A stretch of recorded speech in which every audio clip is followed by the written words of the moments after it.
Ooh, all right. This one's gonna start off a bit differently because it turns out that one of the worst possible things happened involving Yu-Gi-Oh.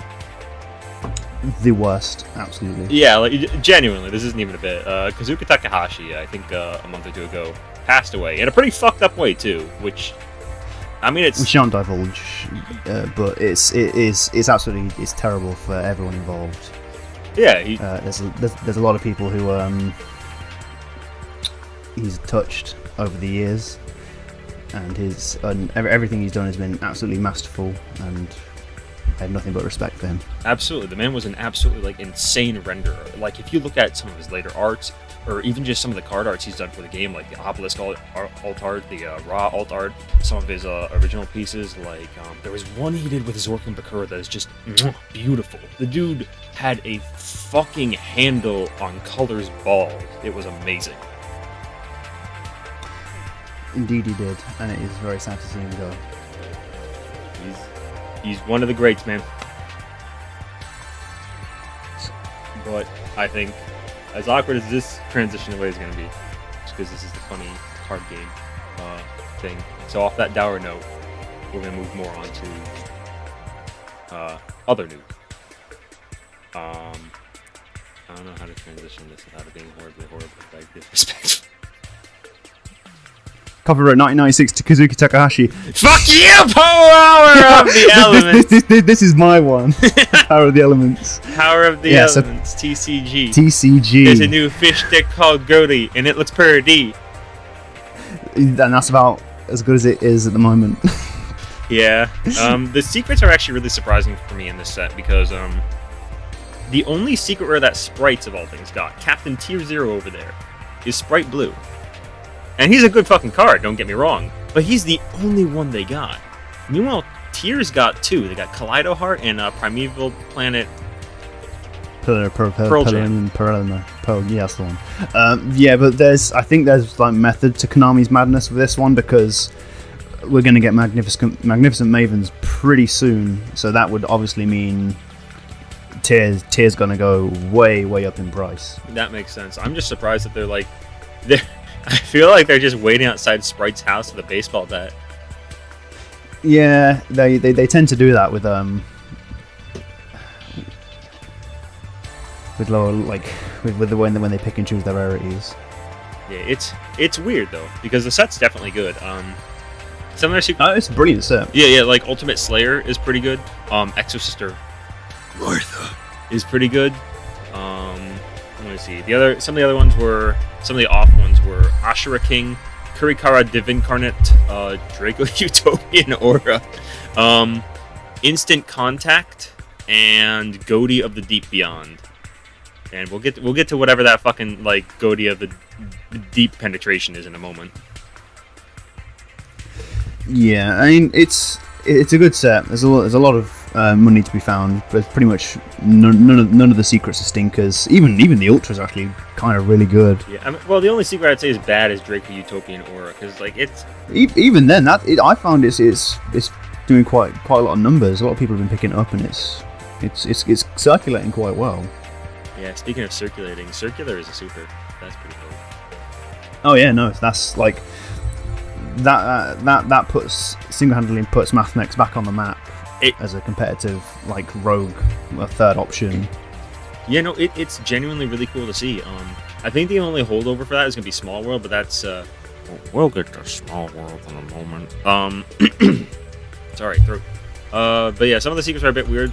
They're all good cards theoretically. Ashura King is a monster negate. Ultimate Slayer is DRNM for specific formats, and Kurikara Divincarnate is very weird but interesting Nibiru.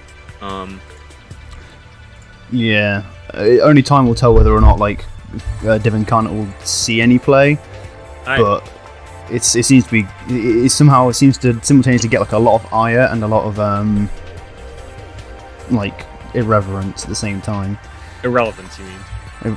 No, just people don't seem to care about it. That's irrelevant. Quite. No. To be irrelevant, but irreverent is the attitude in it. I guess.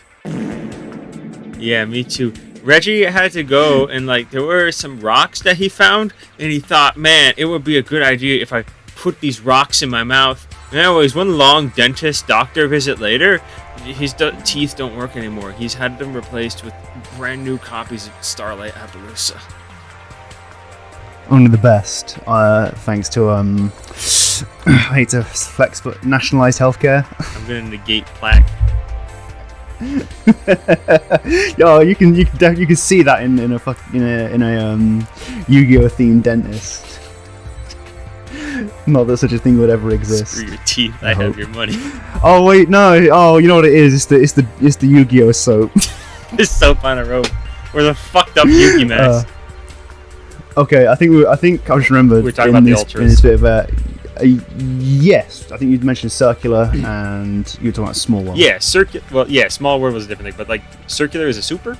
The ultras are Therion Irregular, Rhino Heart, Vernisylph, which is what they're calling Vernalizer Fairies, which I genuinely think is a much better name because it flows a lot better. Vernalizer Fairy is just like it's too many words. These names are already like 20 million syllables long. Yeah, Vernisylph of the Flourishing Hills, which is the pink-haired girl. Ausa. Shiny. Sprites. Gigantic Sprite, Sprite Elf, and Sprite Starter. Shining Hero Neos Wingman, because of course the fucking cover card that shitty is not going to be a secret rare. Scareclaw Lightheart. Kit Kalos. Favorite Contact. Garua. Moray of Avarice, which we'll get to. And Pace's Light of the Goatee, which we'll also get to. Yeah, no, same as the Secrets, the Ultras seem fairly solid. Yeah, no, they're all pretty good. Like, Moray of Avarice, I'll say, is a little bit suspect, but we'll get to that.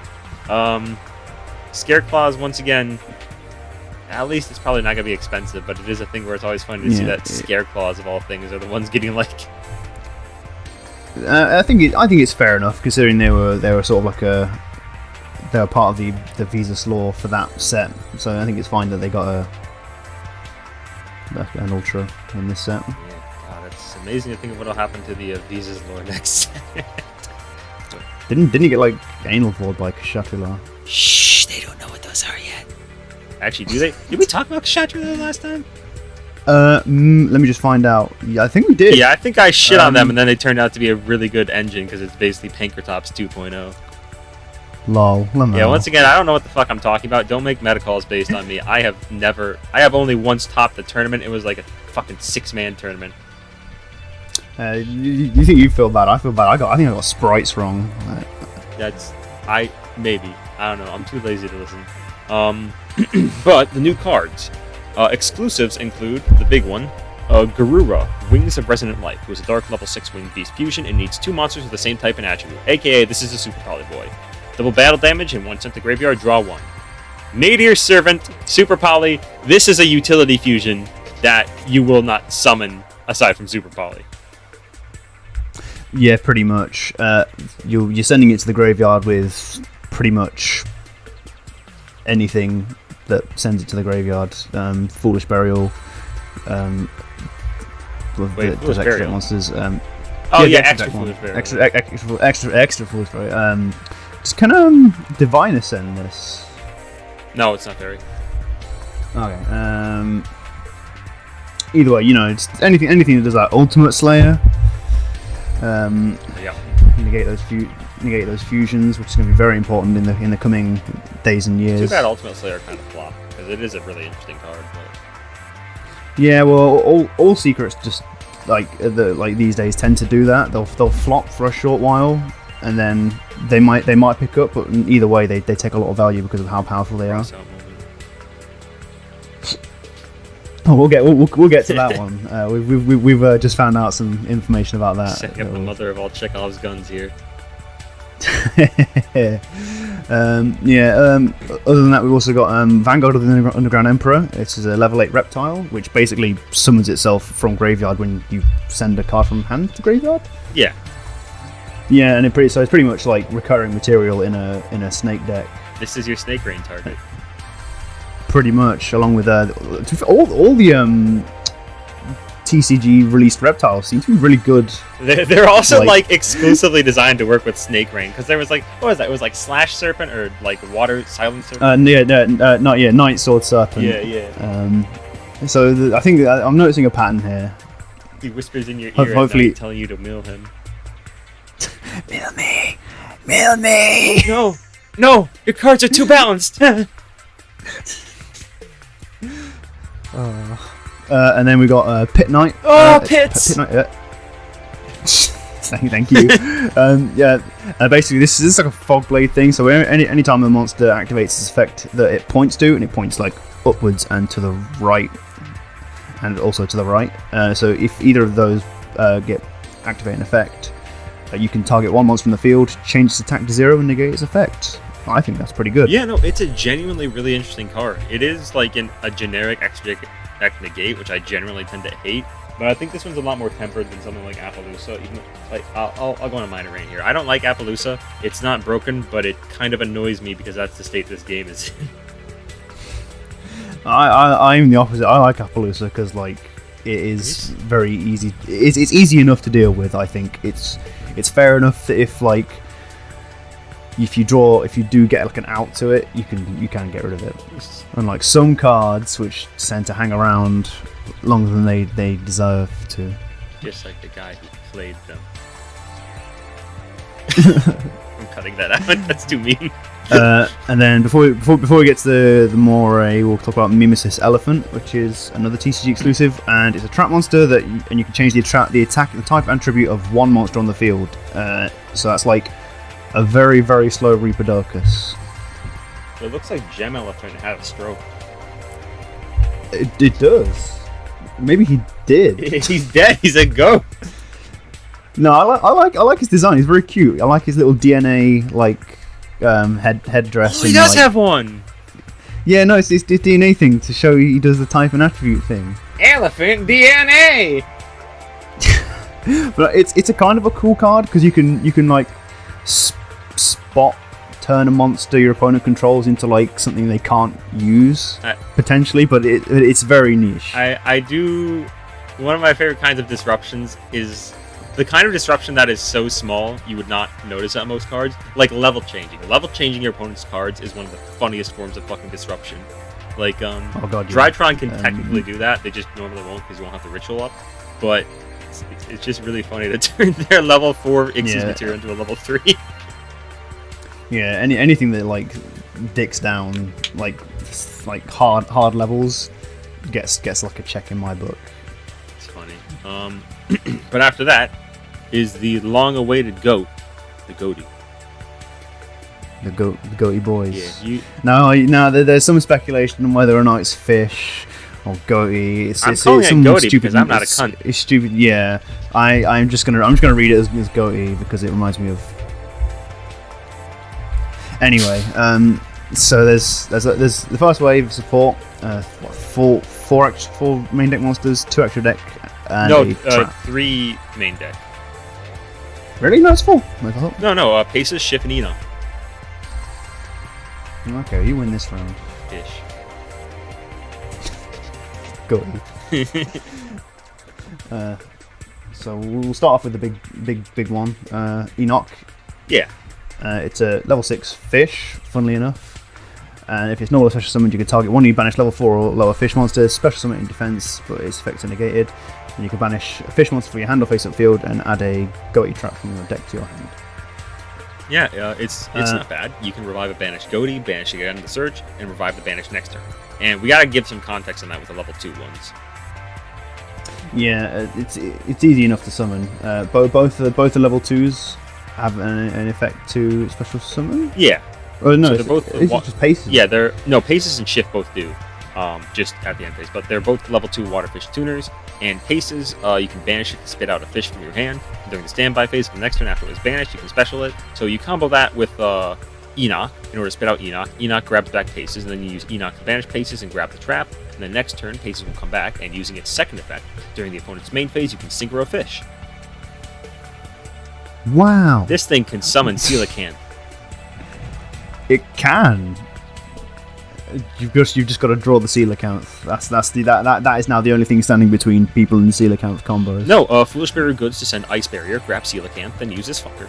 Gold Sark also has a pretty good place in the deck because of this guy. Oh well, the more you know. I keep forgetting about Ice Barrier. It's one of those cards that like just. It's not that I'm trying to forget. It slips my mind every time. Like I play Penguins from time to time, and I'm like, oh you can use Ice Barrier to grab like Nightmare Penguin and things like that. Yeah. So it's super slept on and it's really useful. So that gets a plus in my book. I hate coelacanth because it's. Because you know it's gonna get banned someday. It is the block dragon of fish. It is essentially. Even though you have to run like a lot of bricks to make coelacanth worth it, like things like swamp eel. Yeah, you can also run stuff like the. There's one of the fishboard tuners that works pretty well. Planter. Because that's the only one I can like think of that's any good. I know you can actually do a combo to get a Mermail and Discaios out with him because you can make the level 7 water synchro and then you can. Launcher is pretty good. Plant is also pretty good. Wait, launcher. Yeah, I think all of them except. No, actually, they're all pretty good. Like I'm reading the fish books for like the first time in a very long time, and they're not that bad. Oh, you're talking about fish. I got off track. I think I had like a brain aneurysm, but like. It's still funny to me that the first pure fish deck, and the only one until Goatee, was fucking Fishborgs. I think they're really cool. It's a shame they got banned. Yeah, it's... I say it's the same day. It's the same Blaster got banned. I think an errata could bring it back. Blaster? It's too... Fishborg Blaster. I thought you meant Blasted. Oh, that too, I guess. You could probably unban. No, then again, there's arguments for that Blaster, but yeah, no, Fishboard Blaster. I think with an errata for like a once per turn, just to make it just less nutty. Yeah. Yeah. It's still funny that the quote unquote second quote unquote fish archetype was sharks, and that's not an archetype, so it doesn't fucking count. Fish. I love shark. So just places in the shift. Yeah. You can banish it from the graveyard to like target a fish you control to give it 500 attack to the end of the turn, and then it also summons it back from the banished during the opponent's main phase. Yeah, Shift has the second main effect as Paces, but like his first effect doesn't get your play started, unlike Paces. I also feel like while we're on the monsters, we should cover one of the other exclusives, Moray of Avarice. You banish a face-up fish, sea serpent, or aqua you control its cost, and you draw 2. Card once per turn. It's good in Goatee and nothing else. What about the level 3 Windfish deck? Yeah, that's right. No. Speechless. I'm speechless for the same reason that I'd be speechless if someone came into my house and shit on the rug. Well, you know how it is. But yeah, I think so far of all these main deck monsters is pretty good. I find from playtesting, my problem is it's hard to actually like get all of them in circulation in one turn. Even when you would play things like Leaf Fish, Moray. But hopefully that we'll get some more, and that will help alleviate. Yeah. You've also got the certified funny fish, Abyss Shark, which will probably be of some use because it just waterlocks you, so you can do what you want with it. But next up, now last monster, because last time we covered Deep Beyond, I think, is Ascan, the Bicorn Goatee. A level 8 synchro, and on synchro, it can target a fish you control and a card the opponent controls and banish them. If banished, you can banish a fish from graveyard to revive it. It's pretty decent. It puts pressure up, acts as a bridge to get to Deep Beyond. Pretty good. Yeah, no, I like it. It's weirdly generic as well, but like I don't think that will come into play outside of the Goatee deck. Yeah. And their field spell, the most distant, deepest depth. I can't say anything today, but it's a rad fucking name. And while you control a fish synchro, this card cannot be destroyed or banished. You can banish a fish from hand or graveyard to grab a Goatee from deck. If a fish is summoned to your field while this is in your graveyard, you can banish a fish you control to recur it. It's pretty good. It gets your shit started, it searches, and banishes as needed to kickstart things. Yeah, something about this feels really like bothers me. I don't know what it is though, and it's not. This isn't a bit because there is. I don't know. Every time I look at it, I think to myself, and even in play testing, like if you don't hit it, like the deck kind of functionally dies. But then also you can draw too many, and it can clog your hand as well. Yeah. I don't know. What's your experience with it? I haven't had too much experience with Goatee because honestly, it's one of those decks where it's like this exists right now. It needs that second wave. Yeah.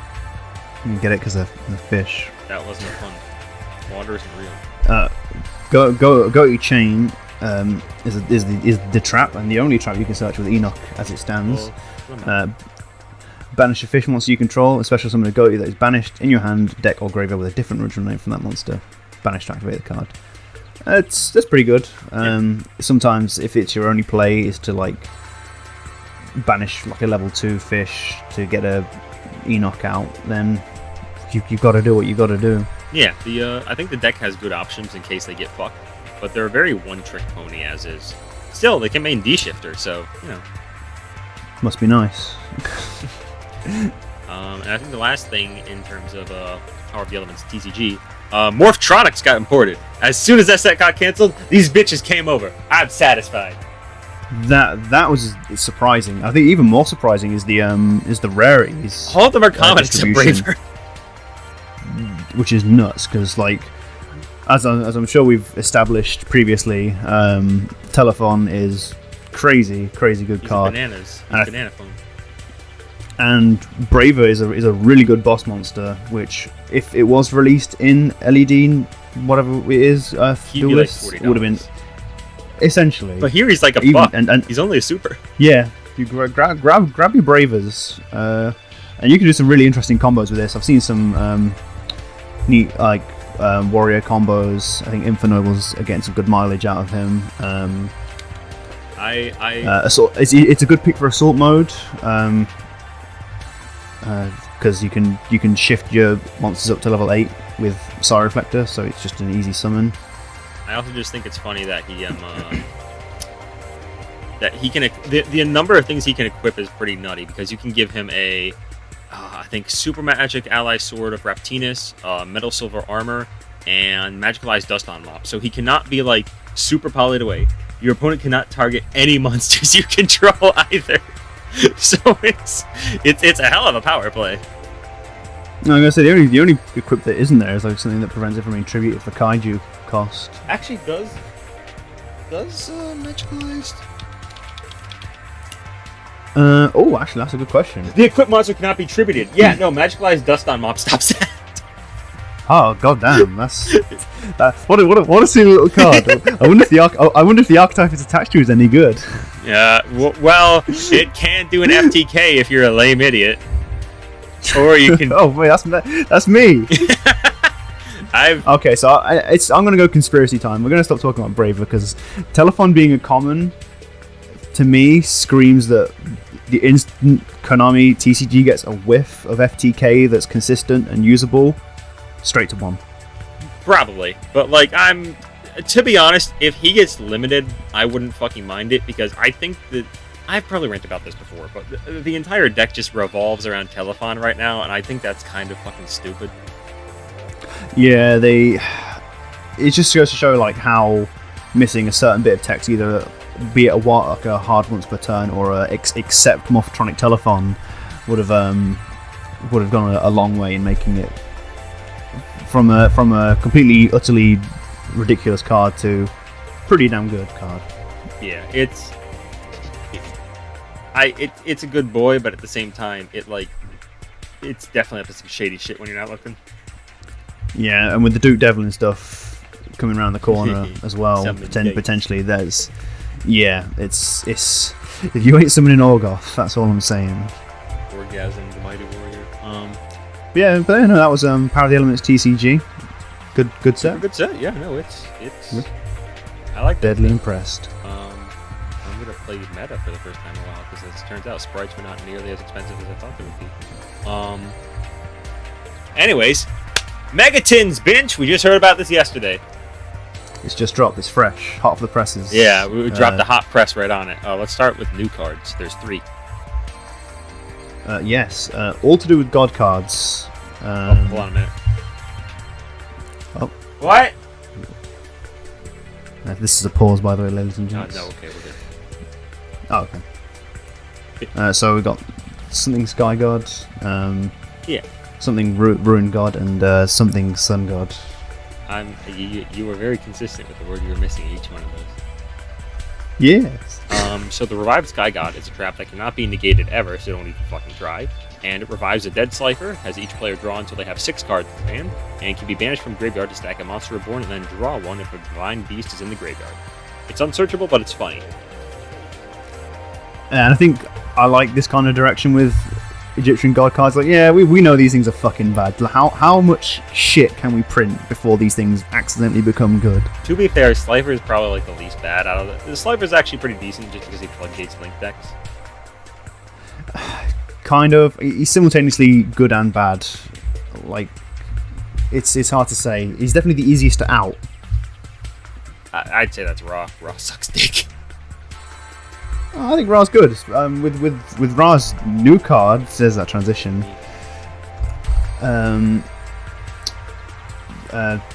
True Sun God.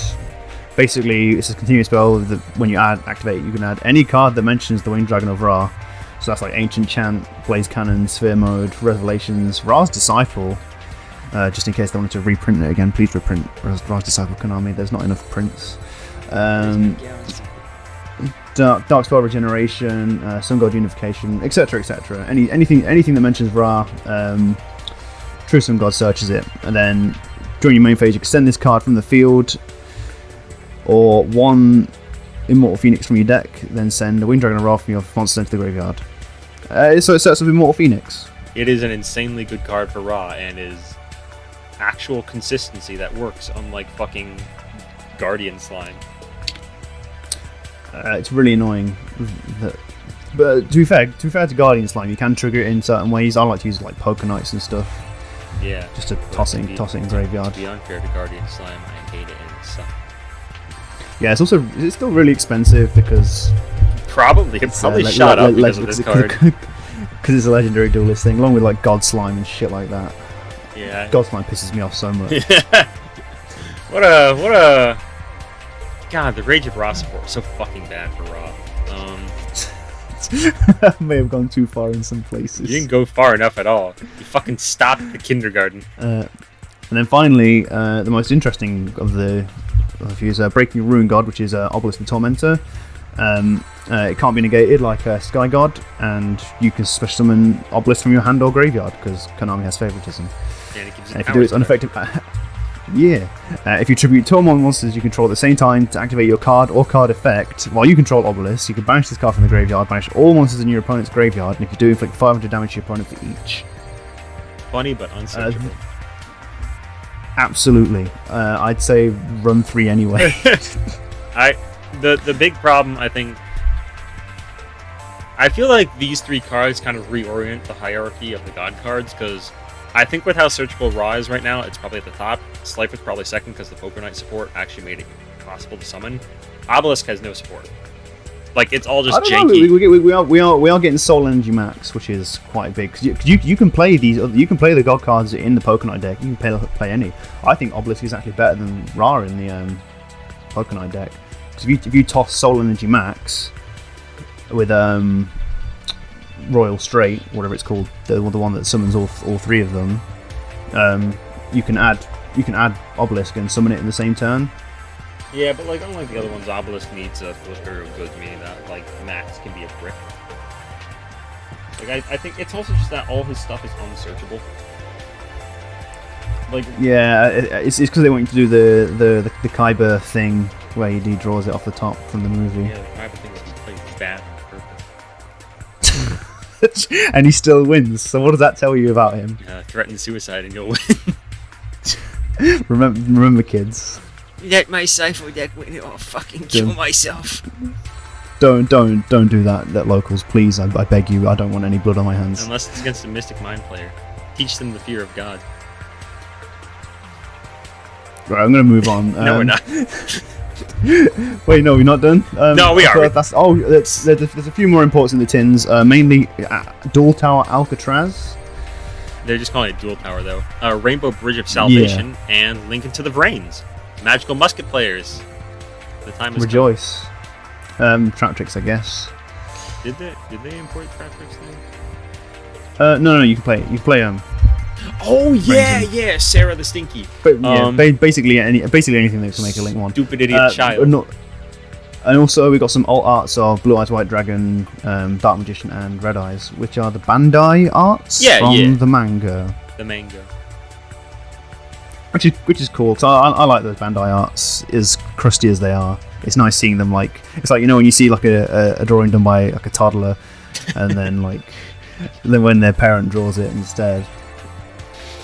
I'd like to apologise to the late Kazuki Takahashi. I'm sorry we did this to your monsters. We broke Blue Eye's neck. Speaking of imports, though, it's weird that they did all this Dual Tower thing, because these were all from the same set, weren't they? The Dual Tower. Yeah. There was a weird Utopia card too. And so they've neglected that and the Duel Academy field spell. Yeah, which supports penis pyros. Penis inspection day at Duel Academy. I need to find my. I can't. I think is Wake Up Your Elemental Hero. I don't know if he was in the same. He might have been in the same. Yeah, I think he was actually. It was. And there was also there was that shitty fucking pendulum card. Performer Pal, greatest duelist. Yeah, more like gonna be the worst duelist if you play this fucking card. Yeah, it's a Performer Pal, all right.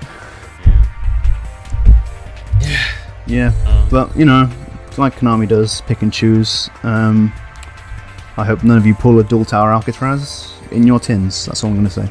Because it is a secret rare. Oh no. Yep. So the secret. Because at least because the Dark Magician, all the vanillas are secrets as well, but they have collector's value. This does not. It has collecting dust value. Got him.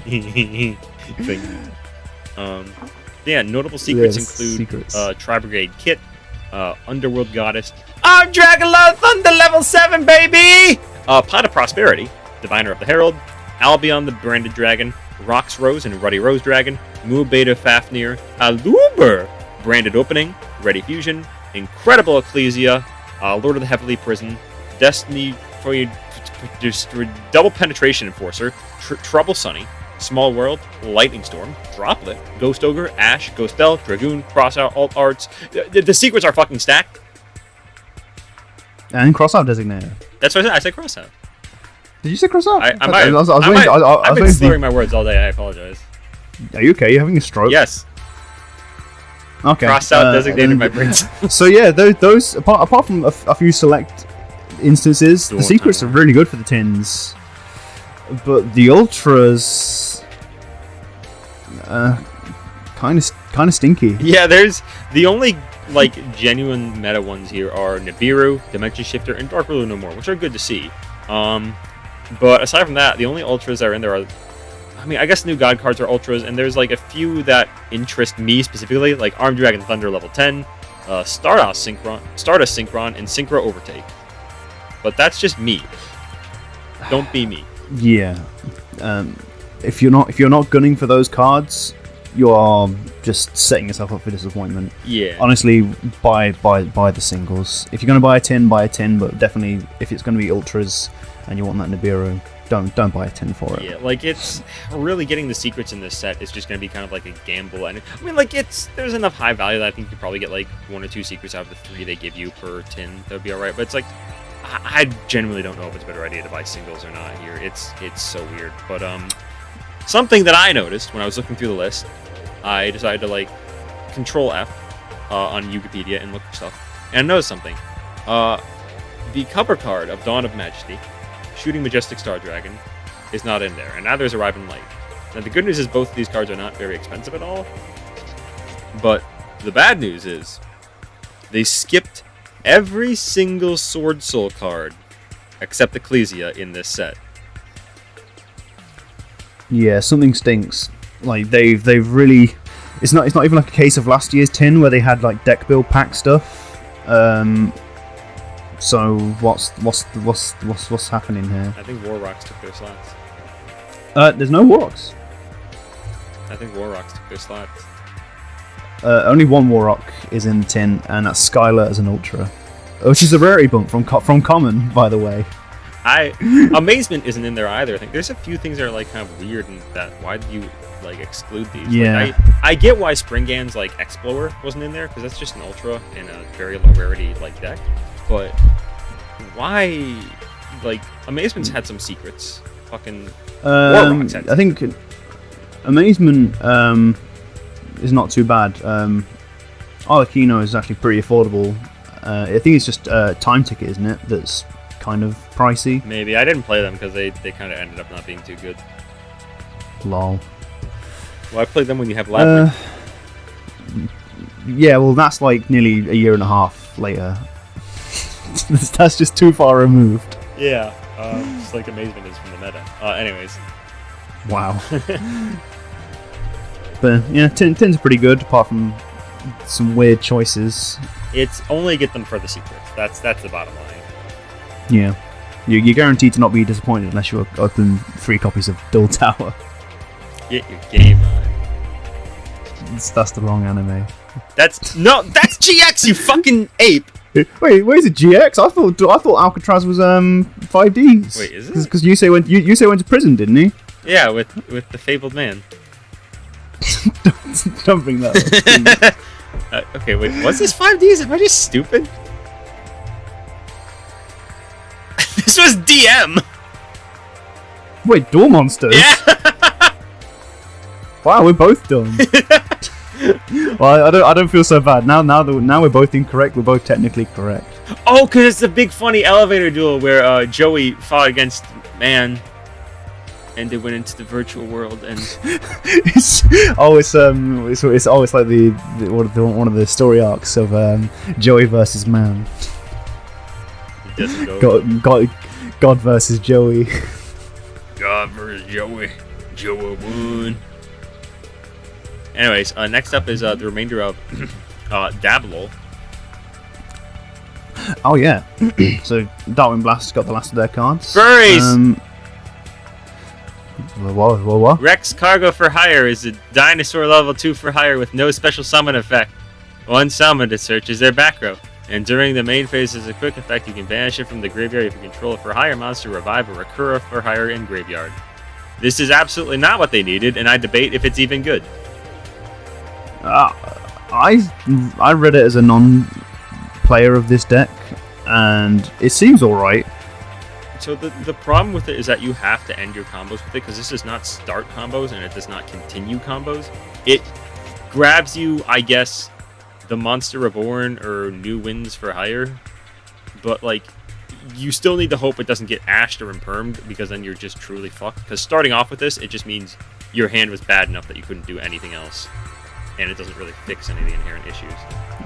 Play one then, I guess, and then try and not to brick. I don't know how much. I don't know how many you'd even fucking play. I haven't thought of it yet. And then there's Dona Dagger for hire, who is a link to Beast Warrior that needs 2 dudes with different types and has a one or the other effect per turn. Either it scrap dragons a for hire monster and a monster your opponent controls, or it tributes a monster to special summon another for hire from hand or graveyard, or 2 if you tribute a link. Is that good? It's fine, I guess.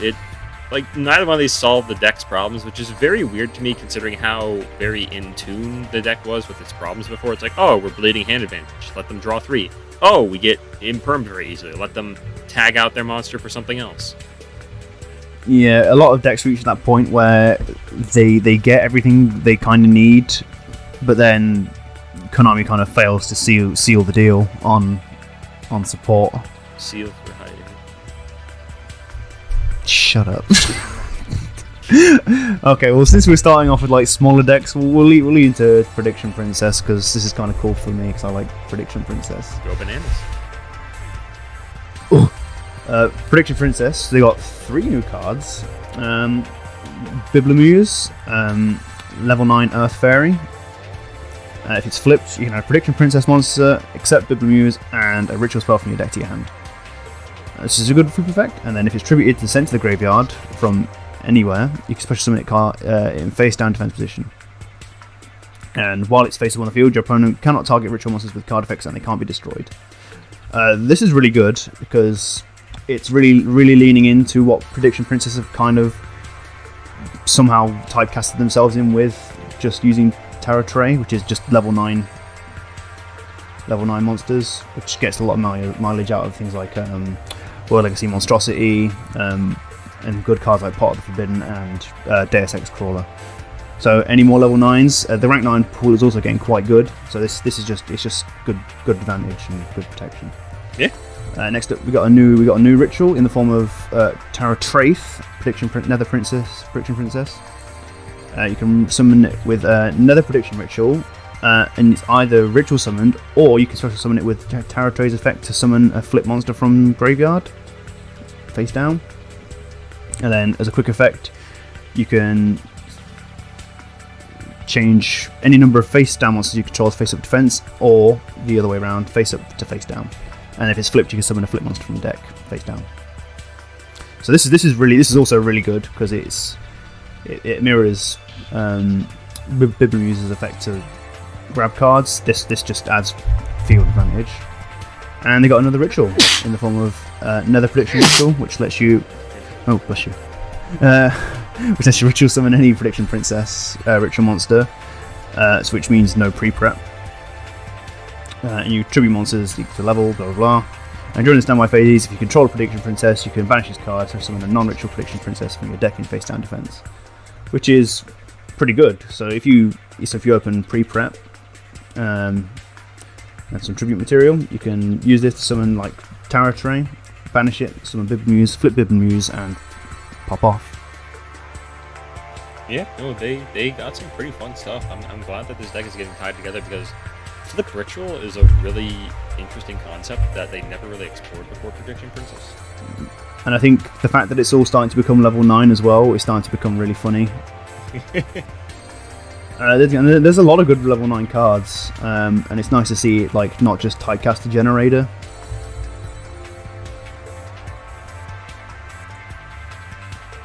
I zoned out for a second, but I understand what you mean. Yeah, well, it's good.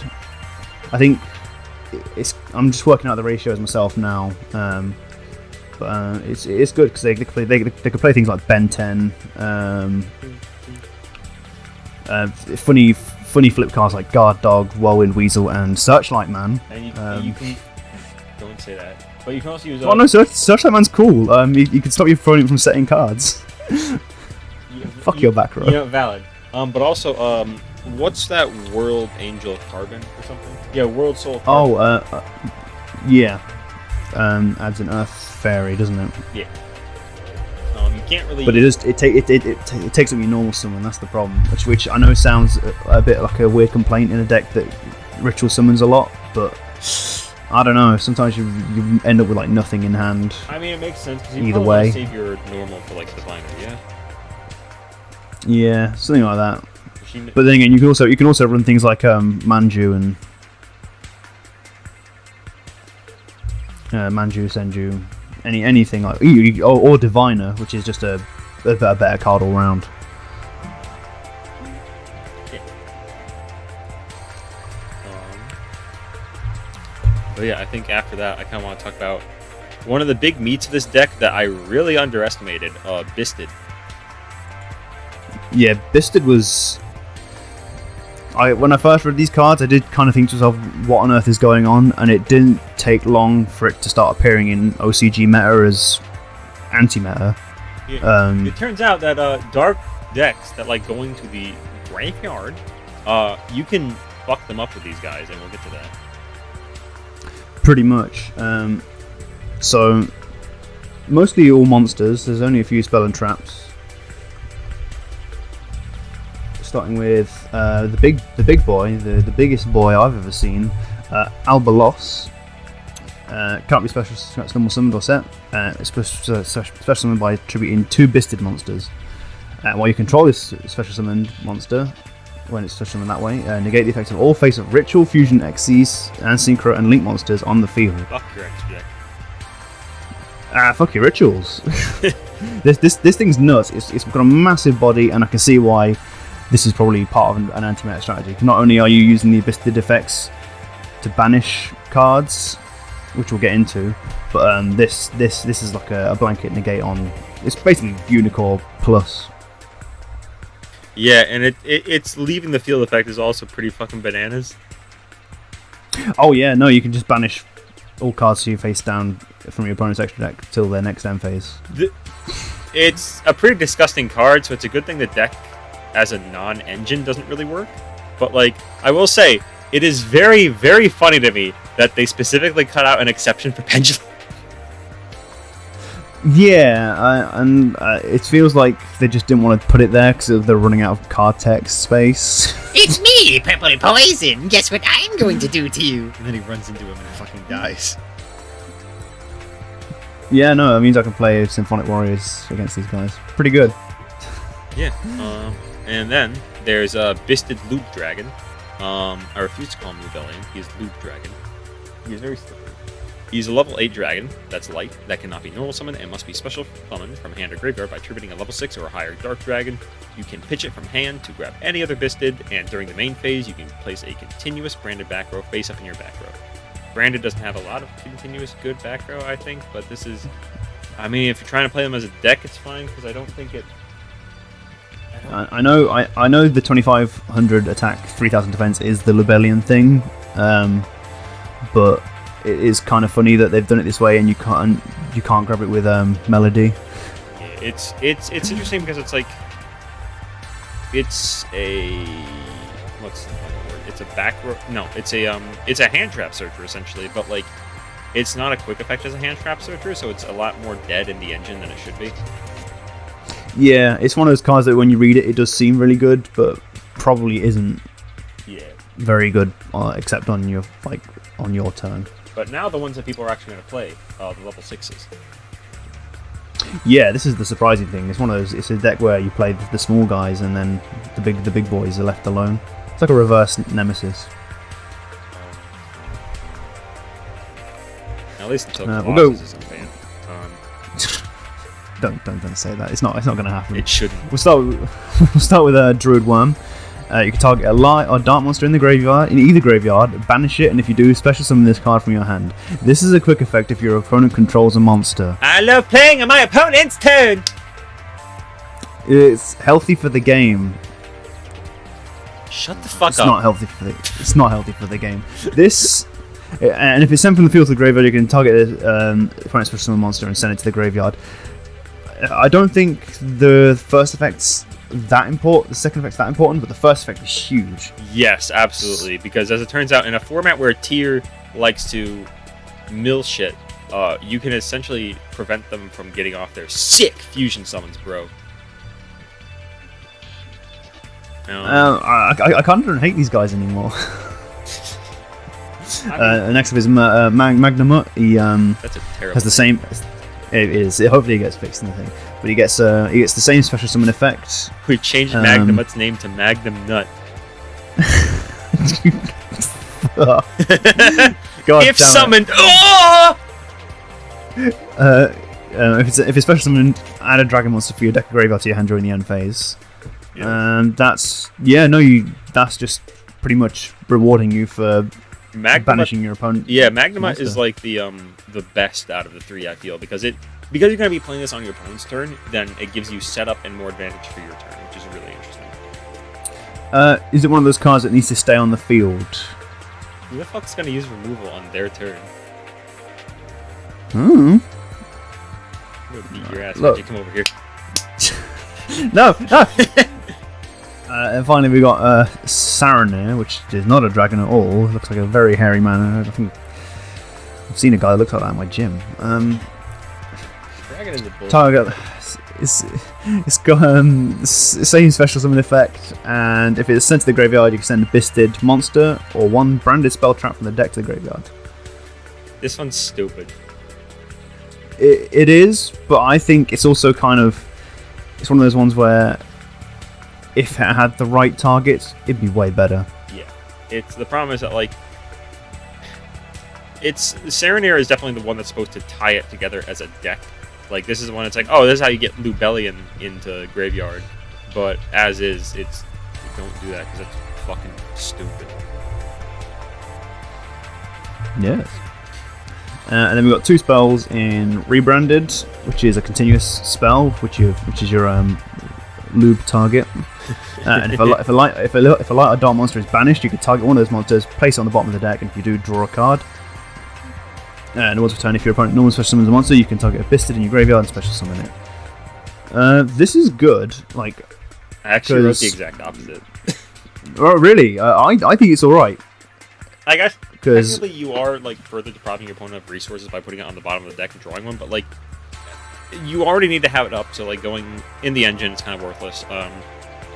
As a deck, you need to already get it up and hope it works. And like placing stuff on the bottom of the deck versus banishing, it is more powerful, but at the same time, most decks right now can't do much about banishing. Yeah, I suppose so. I like in theme, it's appropriate, but like like you said, it's not part of the actual anti-meta engine, so don't worry about it. Yeah. And then is Branded Beast, the only continuous trap that's branded, and once per turn during the main phase, if you control Bisted, you can tribute 1 dragon monster and target 1 card your opponent controls to destroy it.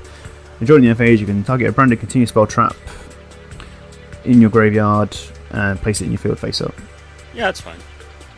Yeah, it's not a hard once per turn either on the destroy, so you can set multiple copies of this.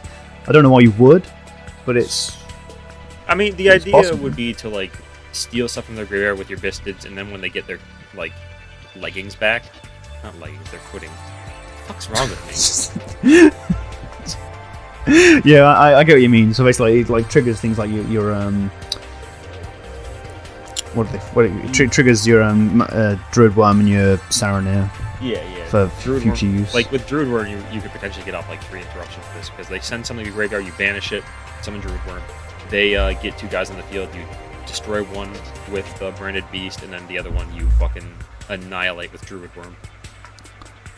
Yeah, no, it's good synergy. Yeah, it's and then finally, which is not actually part of the deck, but is part of the lore. Infernal Queen Salmon. Red Cartesia the Virtuous. That's not nice.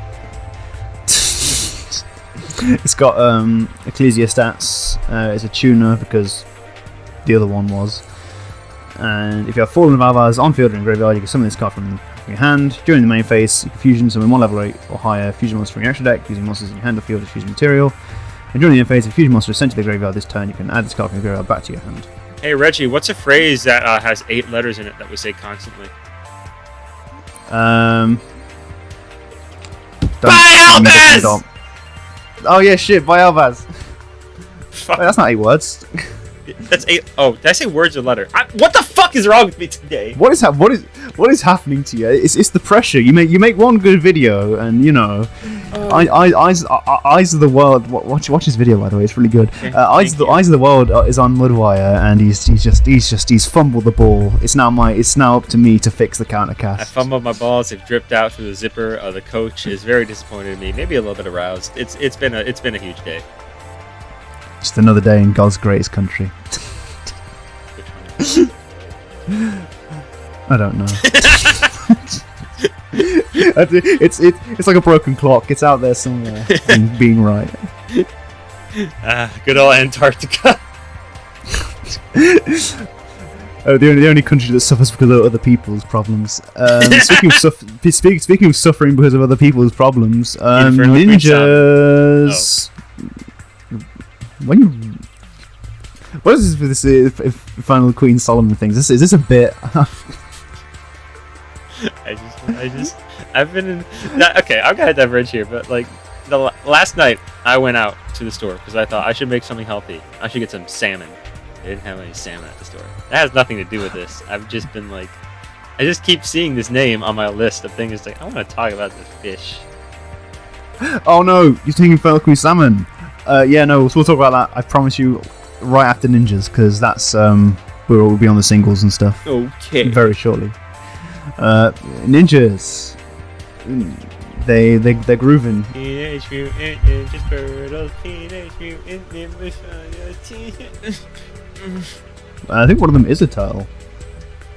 Turtle power? No, there's not. Right, so we've got four ninja main deck monsters. We've got a fusion and some more ninjutsu art spells. Starting with the level 4 Kagero. If it's summoned or flip face up, you can summon a ninja monster from your hand or graveyard in face down defense position.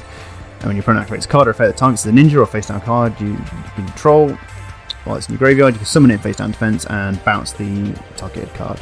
Yeah, so Kagero is pretty interesting in that it's a card that seems primarily focused around distracting your opponent with Hot Muscle Mommy. It's very effective. I'm distracted right now. Infernal Queen Salmon is a level 5 fish monster. We'll get to the salmon. Okay, so yeah, it seems fair enough. It's a level 4 warrior, and ninjas do that, I guess. So I don't think you need to run too many. I don't know, this, like, because the playstyle of these ninjas, they seem to revert to, like, flipping, which kind of works in the context of cards like Hanzo, and, This set is, like, very flip-happy. Like, I appreciate them trying to make flips work. Oh yeah, same. It's a really interesting, like, a disruption mechanic, and, exiled stall a win, but I genuinely like it as a mechanic, despite it being kind of slow, but they have ways to speed it up. Oh, absolutely. Moving on with the ninjas, we got the dog, Baku.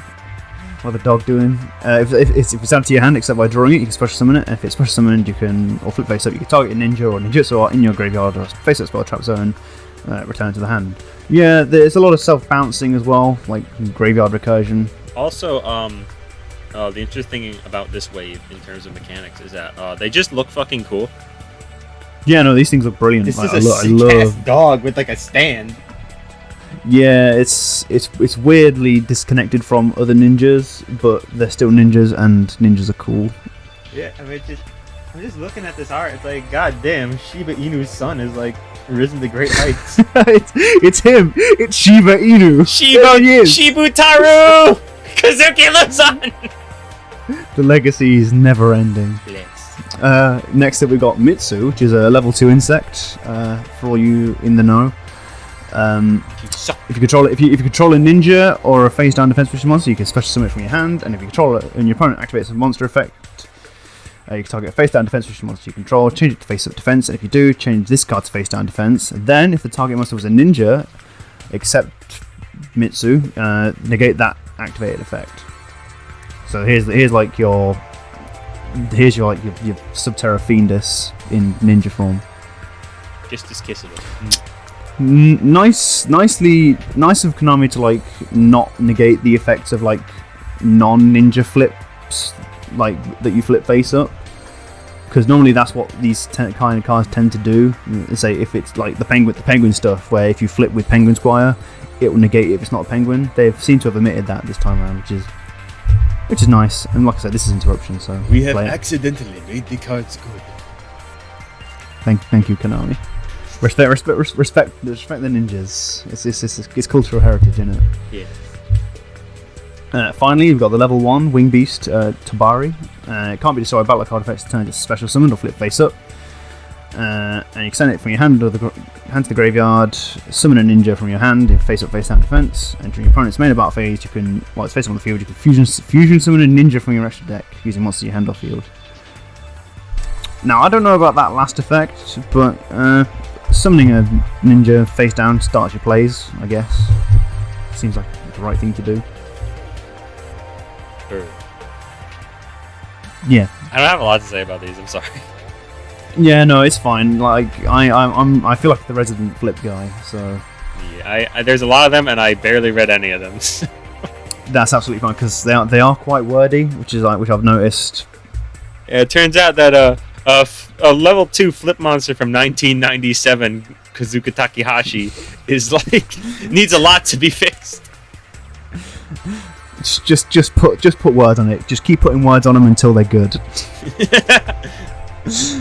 Yeah. We'll make it work like by brute force. So I mentioned the fusion monster, and that's also released in this set, which is a Mason. And it can be fusion summoned or something extra by tributing the above material requirements, which is 2 ninja monsters with different types. Hence the wild variety of types and attributes. I mean, they've kind of had that for a while because it's like, you know, the the dragon. transform into things. Yeah, the dragon ninjas, the high level ones are, but these are low level ones which you can access a bit easier. Cannot be targeted for attacks when you control a face down defense position monster. And when your opponent activates a card effect, quick effect, you can summon a ninja from your deck and face up a face down defense position. It's good, I think.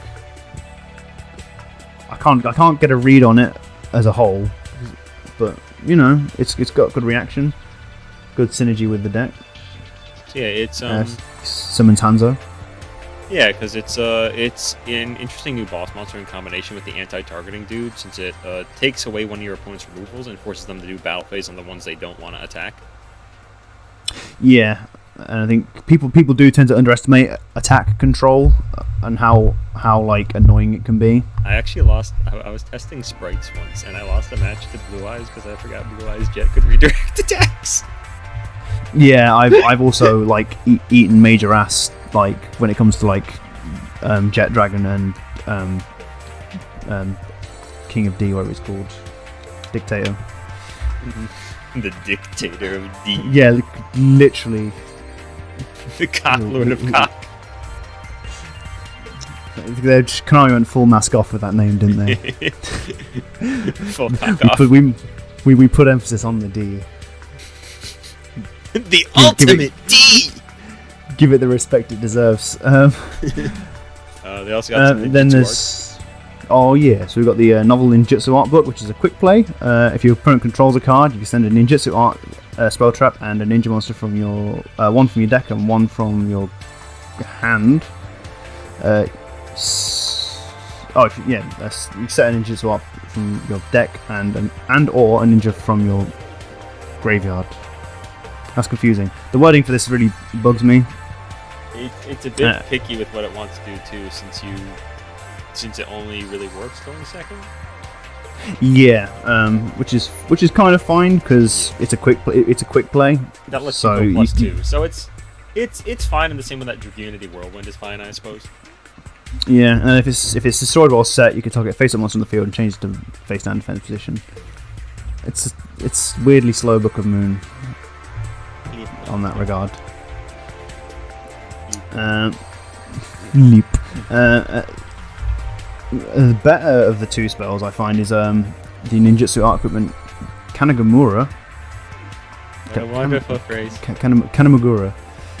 The equipment monster gains 500 attack and is treated like a ninja monster. You can only use each of the following effects of the ninjutsu art equipment. On turn, you can banish a ninja from the graveyard and target a card on the field, destroy it. And if it sends the field to the graveyard, you target a banished ninja, add it to your hand or special summon it. I'd think of a flip deck and equip. What? were you going somewhere with that? Oh, I think of a flip deck and equip. There's more cards in the ninja strategy that like don't. Yeah, you've flip, been beaten with so... facts and logic, Reggie. Shut up. Okay, next card. Fine, whatever. I was going to talk about how this is really good because things like actually, please do. the field spell banishes to protect as well, so you can just like send this from the field to the graveyard with alchemy to draw cards. Our Alcatraz. Shut up. And then finally, we've got the last one is a ninjutsu art, Fallen Leaves Dance. Activated by targeting ninja or face down defense system monster on the field. Tribute it, and if you do, special summon a ninja from your deck. And when this card leaves the field, that gets sent to the graveyard. If this card is face up, you can target one ninjutsu art continuous spell trap in your spell and trap zone, return it to the hand. So this thing recycles itself, but not on the same turn. It's a hard one to return on both effects. This is probably fine. I think it's fine because it can summon some pretty interesting ninja monsters. Namely the Dragon Ninjas, which are all pretty good because they've all got like quick effects. The one that interests me the most is Senior Silver Ninja. Because when he's flip face up, you can summon any number of ninja monsters from your hand or graveyard in face down defense position. Once per turn, go to the Cracker Barrel. Gotta get that senior citizens discount. So yeah, that's ninjas. There's also a Vegent promo which will probably get imported along with the rest, which is Green Ninja, which is I love all these complex names like Sky Ninja Tobari, Beast Ninja Baku, Green Ninja. you know he's like the other ones from the oldie days of Yu-Gi-Oh, Arm Ninja and Crimson Ninja. Green But he's Ninja better. is my favorite Pokemon. Shut up. And if monster special summon you feel face up, you can target one of them, special summon this card, and set that monster face down. If sent for the handle field to the graveyard, target monster field and change face up attack or face down defense. I refuse to read ninja cards as a matter of principle at this point.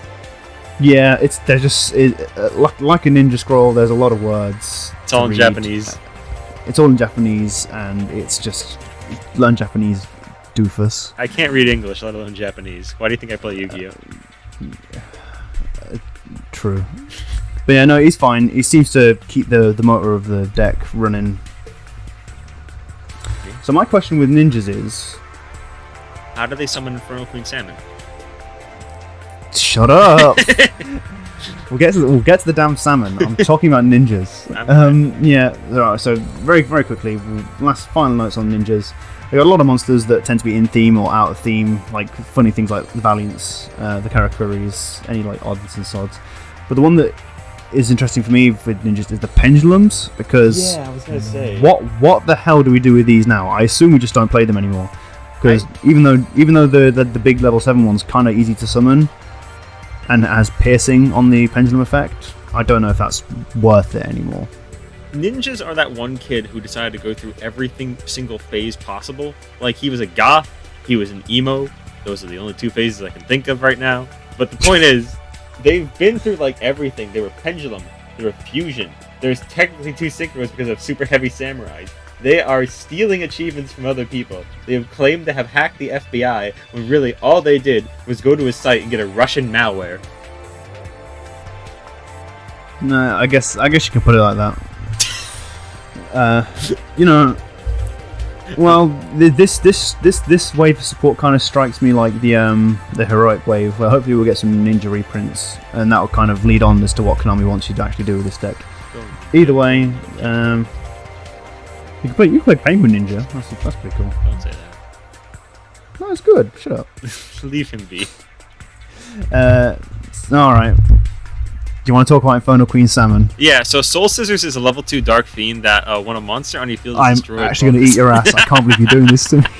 You've embarrassed me in front of thousands of people. I was talking about Soul Scissors, Reggie. What the hell?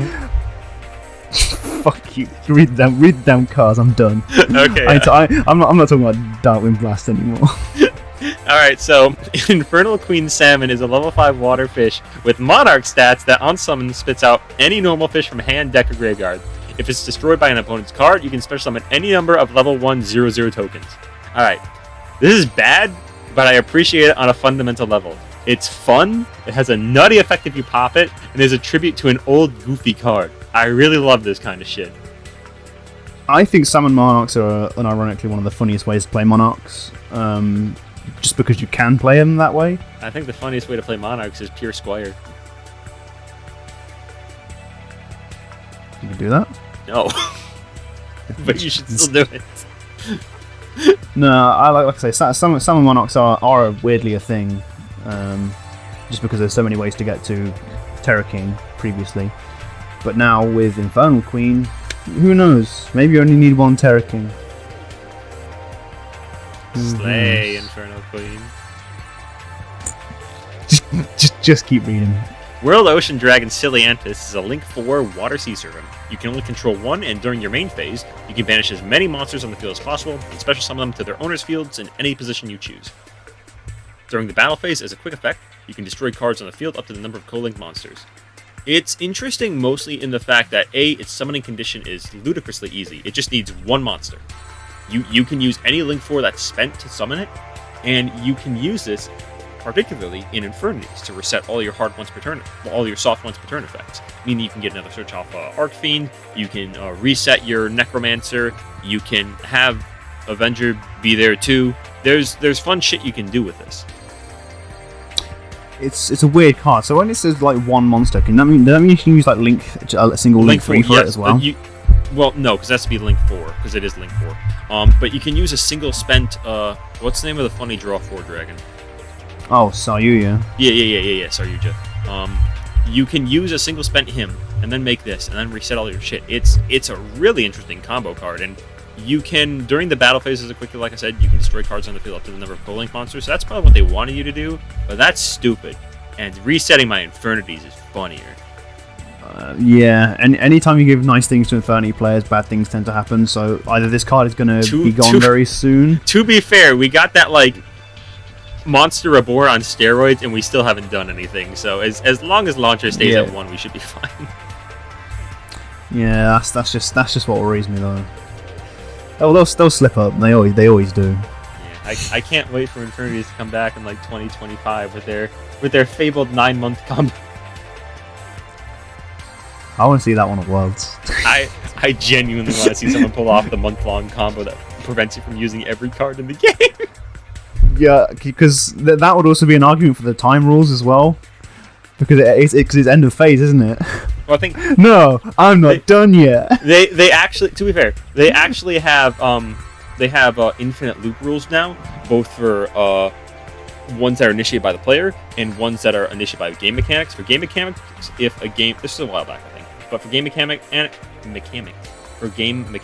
like pole position, they've made the rule that, like, yeah, if you set up an infinite loop and someone would try to take an action to break the loop, the card causing the loop goes to the fucking graveyard. Fuck you, which is a very good decision, I think. And it also means that if there is a infinite loop deck that takes predetermined step, and you can, like, do those same steps every time, you can just state that you perform the loop X amount of times. That's no fun. I want to see a guy play for 9 months. Me too, but you know, we can't always do, like, pregnant core Yu-Gi-Oh! Prego core Yu-Gi-Oh! I'm giving birth to an FTK. Oh, just like a real FTK, someone sat there saying they hate you. Anyway, Soul Scissors is a level 2 Dark Fiend from a video game. When a monster on your field is destroyed while this dude is in your graveyard, you can revive it, but banish it when it leaves the field. If it's special from the graveyard, you can target and destroy a card your opponent controls. Play this in Sprites, it'll be funny. Yeah, pretty much. That's the vibe I got from this. Like, on an off note as well, this entire set seems really cool for like sealed format. Just because there's so many cards that just like do interesting things in a vacuum. Yeah, it's we also got, like, of course, the first triple wave of support for the funny Tactical Masters, which has actually been doing pretty alright here so far, I think, because Tactical Masters just got released, and it had Duel Lockbird and Cosmic Cyclone, and what was the other funny hand trap? Anti-spell got reprinted. Yeah, it had some good reprints, and, like, Valence probably going to be dirt cheap, but Runick's and Labia Majoris will probably be expensive for a while. But after that, I think, is the what the fuck section of the set. That is, Sprites got more support. Yeah, they did. The Link 2? Yep, Sprite Spring. Sprite Spring. Sprite Spring? This just dumps any level 2, doesn't it? Yep, needs 2 mons, including a level 2. Cannot be used as Link material to turn its Link Summon. If Link Summon, you can mill level 2. If another monster is Special Summon, you can detach an Ixis material and targeting bounce a monster on field. This is disgusting, they did not deserve this. I will play it when it comes out. That sounds about right. It also seems nice that it's a card that they own that does a thing instead of them relying on shit like Toad. That's a funny way to say ban, but yeah. So Sprite Double Cross is a trap that targets a monster on field or in graveyard to attach it to a rank 2, steal it from field or graveyard to a zone you are linked 2 points to. This is disgusting and they did not deserve this. But hey, at least you can play Sprite as a pure deck and not run cards like Toad. But I want to.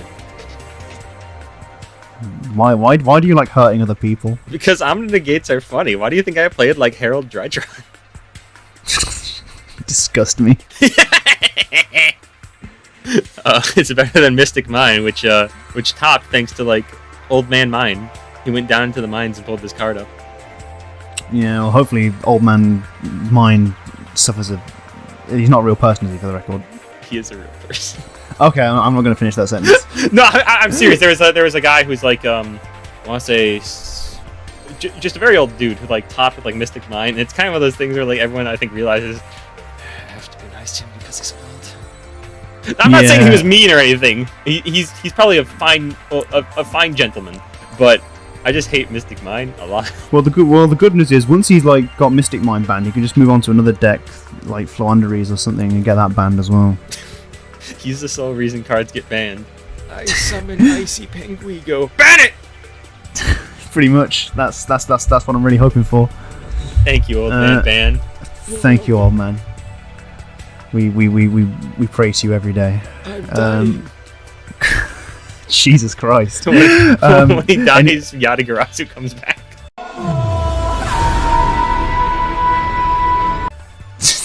No! Leave the old man alone. Carry on talking about cards. I'm sorry, kind of man. Final battle at Golgonda? Gongaga? Gogondi? Gongunga? Yeah, this is a card that like I read it first and said, oh right, great, that's it's more copies of Golgonda. It's just kind of one problem with Golgonda. Any card that's called Golgonda, if it's not in a field zone, Springhound's Watch doesn't give a fuck about. Yeah, so... it's a continuous spell treated as Great Sansi Golgonda, and once per turn, if a card you control be destroyed, you can mill a Fusion Albaz instead. During each end phase, if you have Albaz on field, graveyard, or in your wallet, you can special a Springans from hand or deck. This alone may make Albaz viable in Springans if you can mill him. I don't know what ways Springans can do that since Branded Fusion locks, and it's not easily searchable, and I don't know, man. Springans have to jump through a lot of weird hoops to do basic shit. Yeah, I was really excited when I saw this card, but like every time I've read it, it's got worse and worse. Like Springhands Booty was pretty good because like even though it had the whole Golgonda in field zone problem, you could send it for Golgonda. But this, the only card that actually cares about Golgonda is the snake. Snake. We are a snake. Celebrate another one of Snake Day Bash. That's this. That's your bit. Well, hopefully this means in the lore, like, the fucking snake comes down and eats a Lubra and ends this fucking story, because I'm getting sick of it. Swallow the lube. Don't do that, it's not food safe! What about the flavored ones? I wouldn't know. I play Yu-Gi-Oh! Me too. Anyways, Tri Brigade is a continuous spell that when a Wilds type is special to your field, you can recur a banished Tri Brigade. If your Tri Brigade battles a monster, you can bounce their monster off as damage count. That's fine. Recur stuff. I mean, I think you'd rather use Revolt, really. Yeah, that sounds perfectly acceptable. Yeah. Adventure! Fuck! Oh yeah. The good news is, these cards aren't as good. Well, the better news is, these cards aren't as splashable. I guess you'll just have to play the deck. No. Then fine. Don't come crying to me when Water Enchantress and Fateful Adventure will get limited. I'm gonna be crying to you, but it's gonna be like Tears of Joy, dude. Yeah, it's true. Fuck that Isekai deck. All they have to do is ban Griffin Rider, which they're perfectly in position to do since it's like a rare. Well, wouldn't Illegal Might just become the new thing then? Yeah, but let me put it this way: the only reason they're not playing Illegal Knight is because Griffin Rider exists. So that should tell you enough about Illegal Knight. But yeah, so Sacred Spirit Vessel of Thessia can be special if you have the token. You can reveal an adventure token card in hand to grab a non-normal adventure spell from deck to hand, and an adventure monster locks you. Fuck you. Yeah, right. You. No, I think that's an acceptable punishment. No, I agree. I'm saying fuck you if you want to splash this. I will come to your house and kiss your wife. You better be married. He's coming. And the other one is Arametia, the Forbidden spell. I'm getting into them Forbidden Arts. And during your main phase, no, the Forbidden spell is going to be Aramissir. Hey, I get it. This literally during your main phase, you summon an adventure token and send a card from hand or grave to the graveyard. Can't special summon except adventure tokens, Lamau, and if a monster you control is destroyed by the card effect, you special summon an adventure token to either field. Yeah, so it's a continuous spell that can be grabbed by Thessia. These are just replacements because they know what they have to fucking do.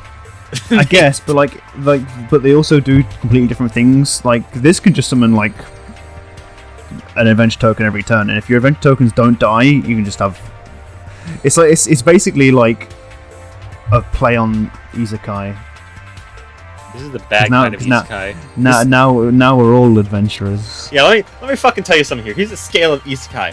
On one end you have Konosuba, actually good. The other end is Sword Art Online. I don't need to tell you anything about that. This is below Sword Art Online. Fuck this deck. Yeah, but I also have this image of every time you summon a token, someone gets hit by a truck. Okay, the deck's good now. Which pleases me greatly. That's adventure. Like God has abandoned us. What an adventure. Take me home. Country road. Tactical Masters. Cheeky Freaky, the Runic Fangs, is a level 5 Dark Beast fusion with 2k attack, so no sprites please. And when an attack declared involving it in the extra monster zone, banish the top 2 cards of your opponent's deck. Neither player takes battle damage from it, and when it's popped, you can recur a Runic quick play. This is fine, but summon literally any of the other ones. Yeah, that seems to be my gist. I don't play Runic, and the dog seems like it does a thing that the deck does. Yeah. The next card is very spicy because it turns Labyrinth into scary. Lady of the Labyrinth is a level 8 Dark Fiend, and if a Labyrinth or normal trap was activated this turn, you can at any time quick effect special summon her in defense. If you have a set card, she can't be targeted or destroyed. When a normal trap is activated, you can set another normal trap. It's pretty good. It combos with Imperm, I'm pretty sure. And if you set fucking Waking the Dragon,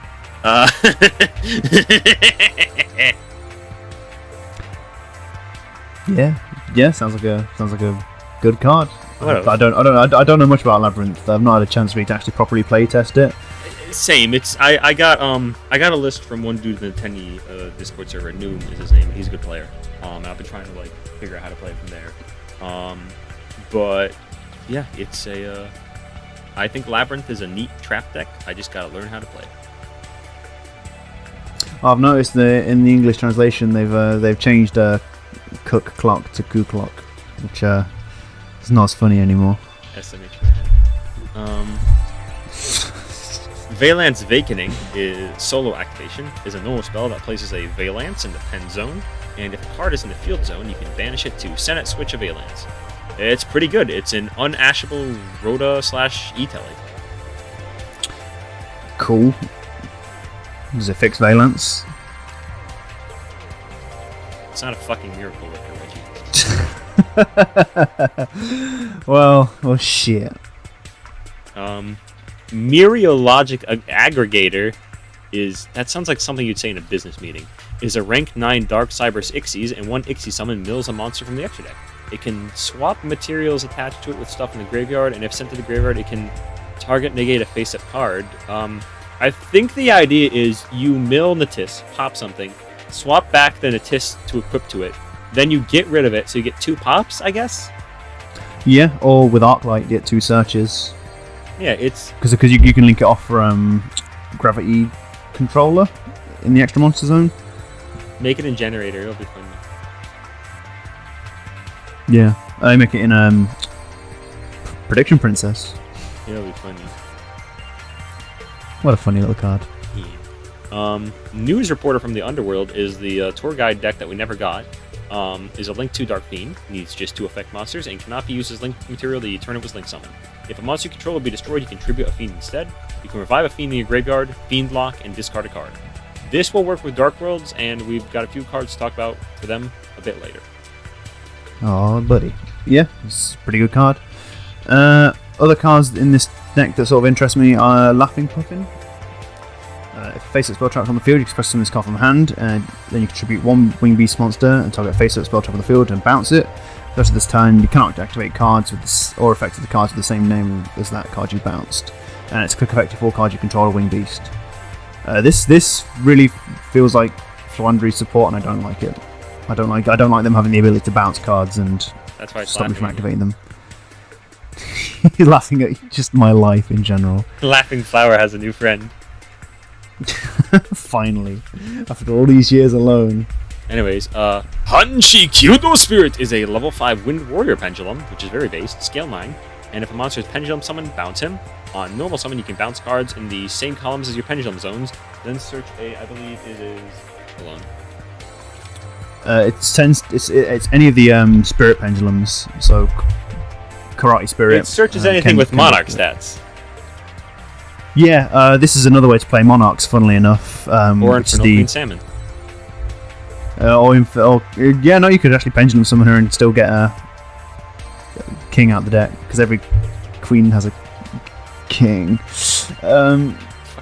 Yeah, I don't know. The thing that bothers me the most about these Pendulum Spirits is, like, even though there's now like an even number of them, there's only one high scale. The rest are all low scales.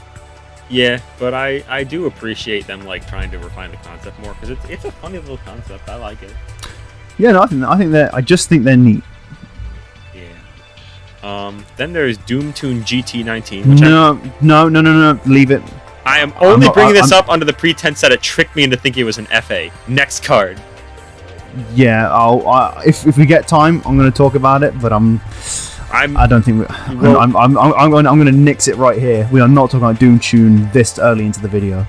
No, I get that. I'm only talking about the things that like cock tease people, and good cards like what's its name?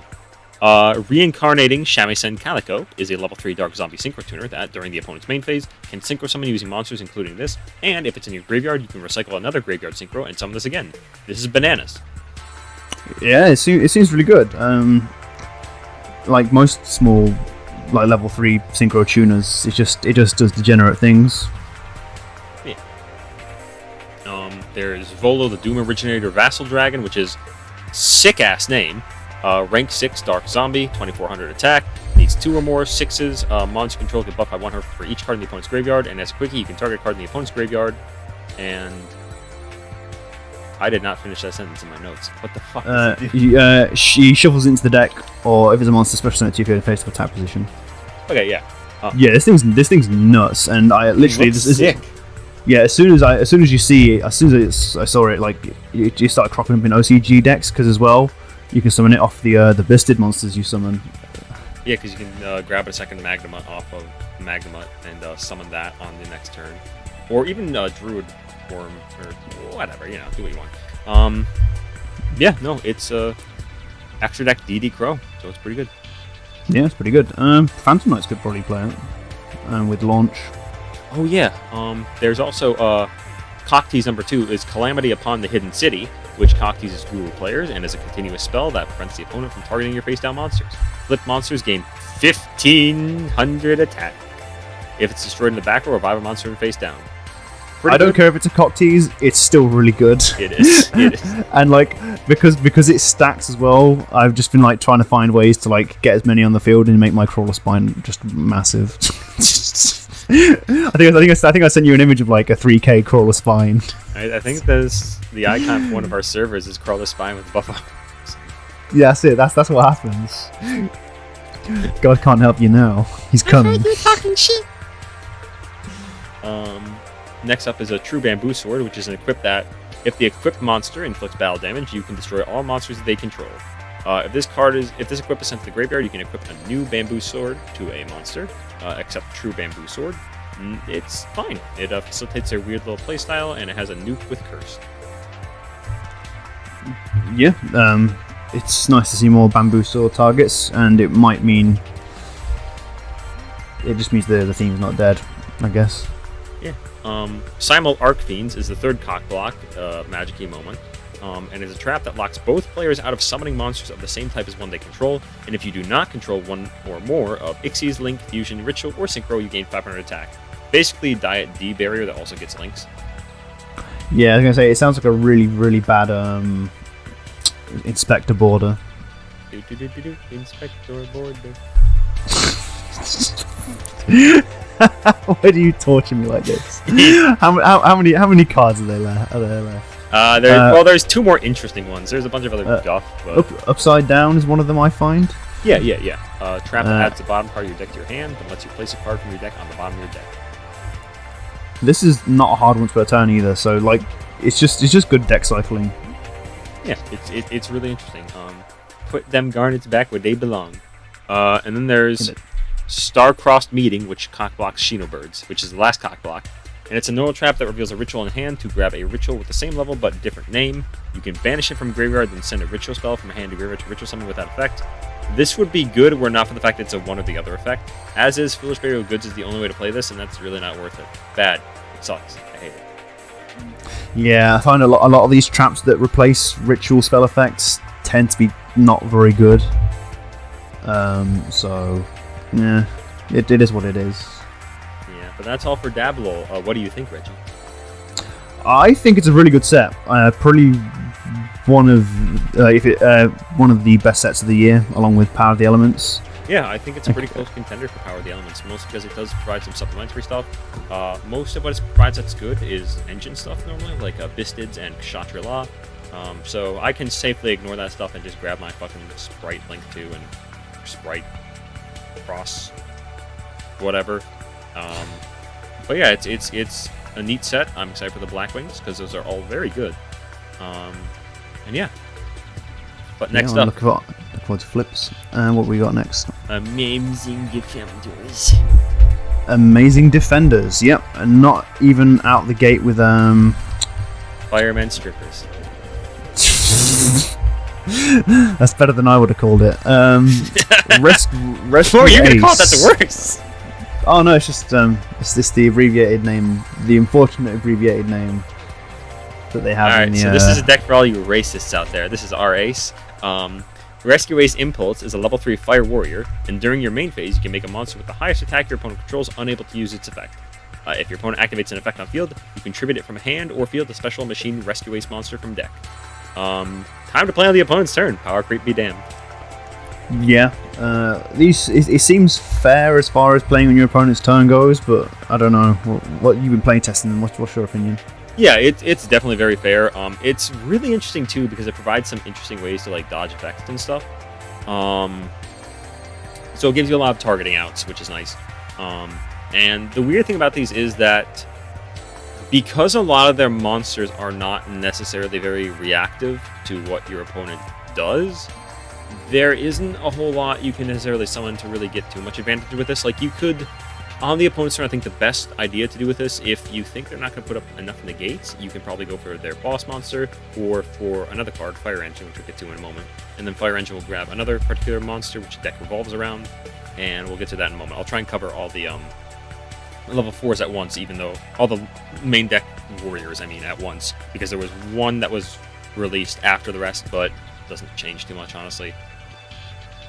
The next one is Hoister, who is another Fire Warrior at level 4, grabs a Rescue Ace spell when summoned, and if your opponent uses a monster effect on field, you contribute this dude from hand or field to summon a rescue from hand. It's a decent searcher, but the summon from hand thing is kind of pointless, to be honest. Yeah, the only thing that annoys me about this card, and this has actually nothing to do with the gameplay, is that he's the only Rescue Ace that's coloured blue in what's probably the reddest fucking archetype I've ever seen. You need to be able to tell these fuckers apart somehow. One of them had to be blue.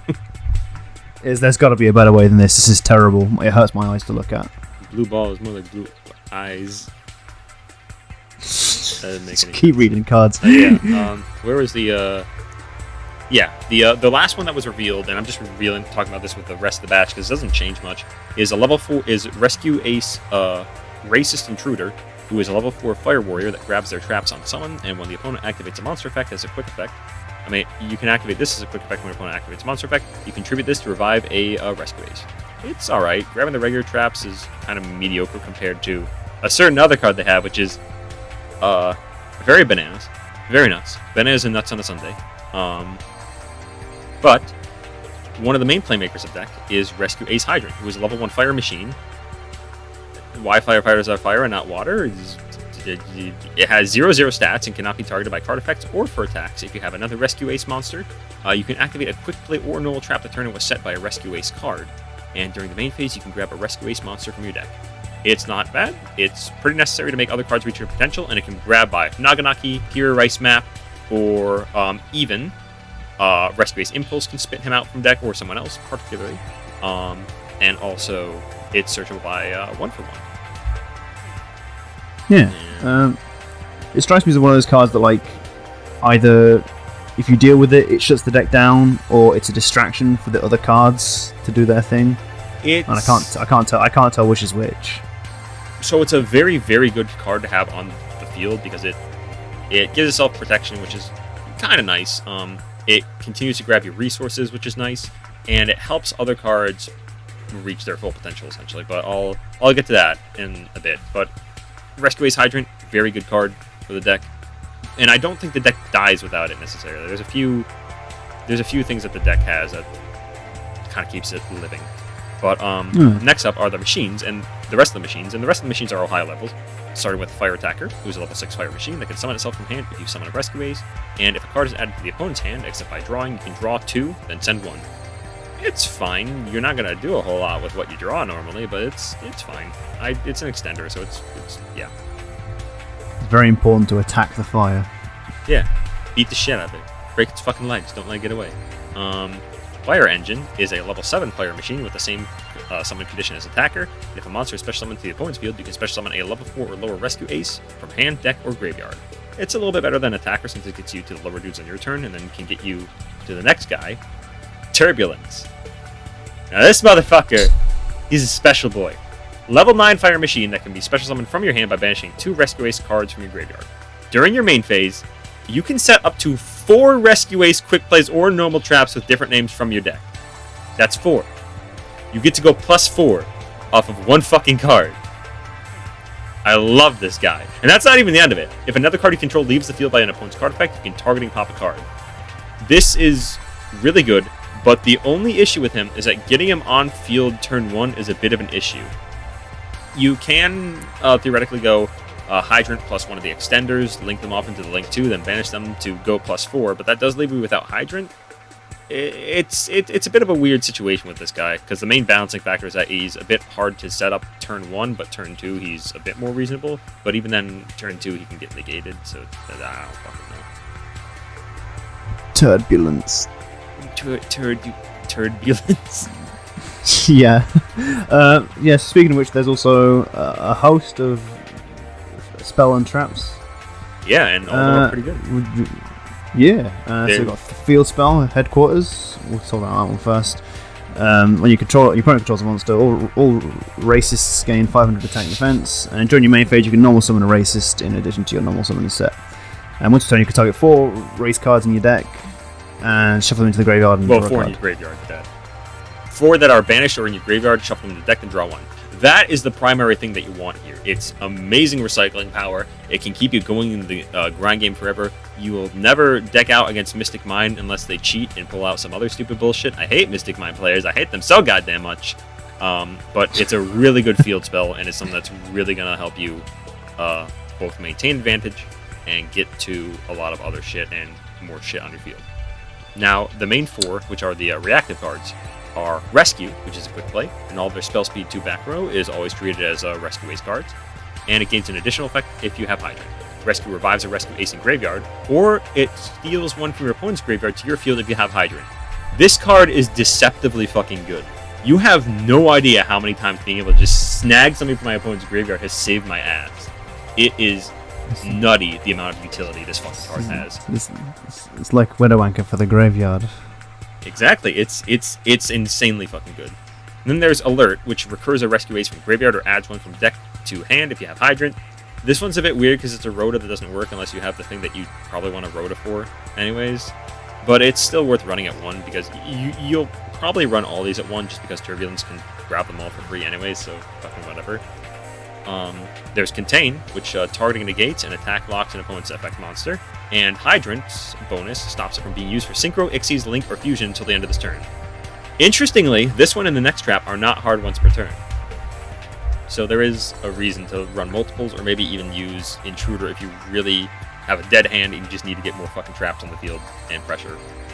Then there's Extinguish, which is the last card, which if you have a Rescue Ace, much like Contain, it targets and pops an effect monster your opponent controls, and the High Dream bonus locks them from activating monsters with that card's OG name for the rest of the turn, meaning that it stops floating and shit. This is a great array of back row. Alert is, for being a Rhoda, Alert is kind of the weakest one somehow, but the other three are all fucking fantastic, like genuinely, and even Alert, like you still want to run it at one. Yeah, this is one of the things, like, I've read these cards a few times, but, like, I am drawn to the back row just because of how interestingly good it is. Yeah, the main deck doesn't really wow me, but the, like, Turbulence and the back row itself is basically the main attraction. Yeah, like, don't get me wrong, this is a bad deck, but I kind of love it.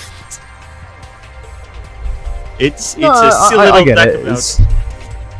Well, fighting fires. Yeah, they're gonna put out sprites. I won against tier Good. limits once with these.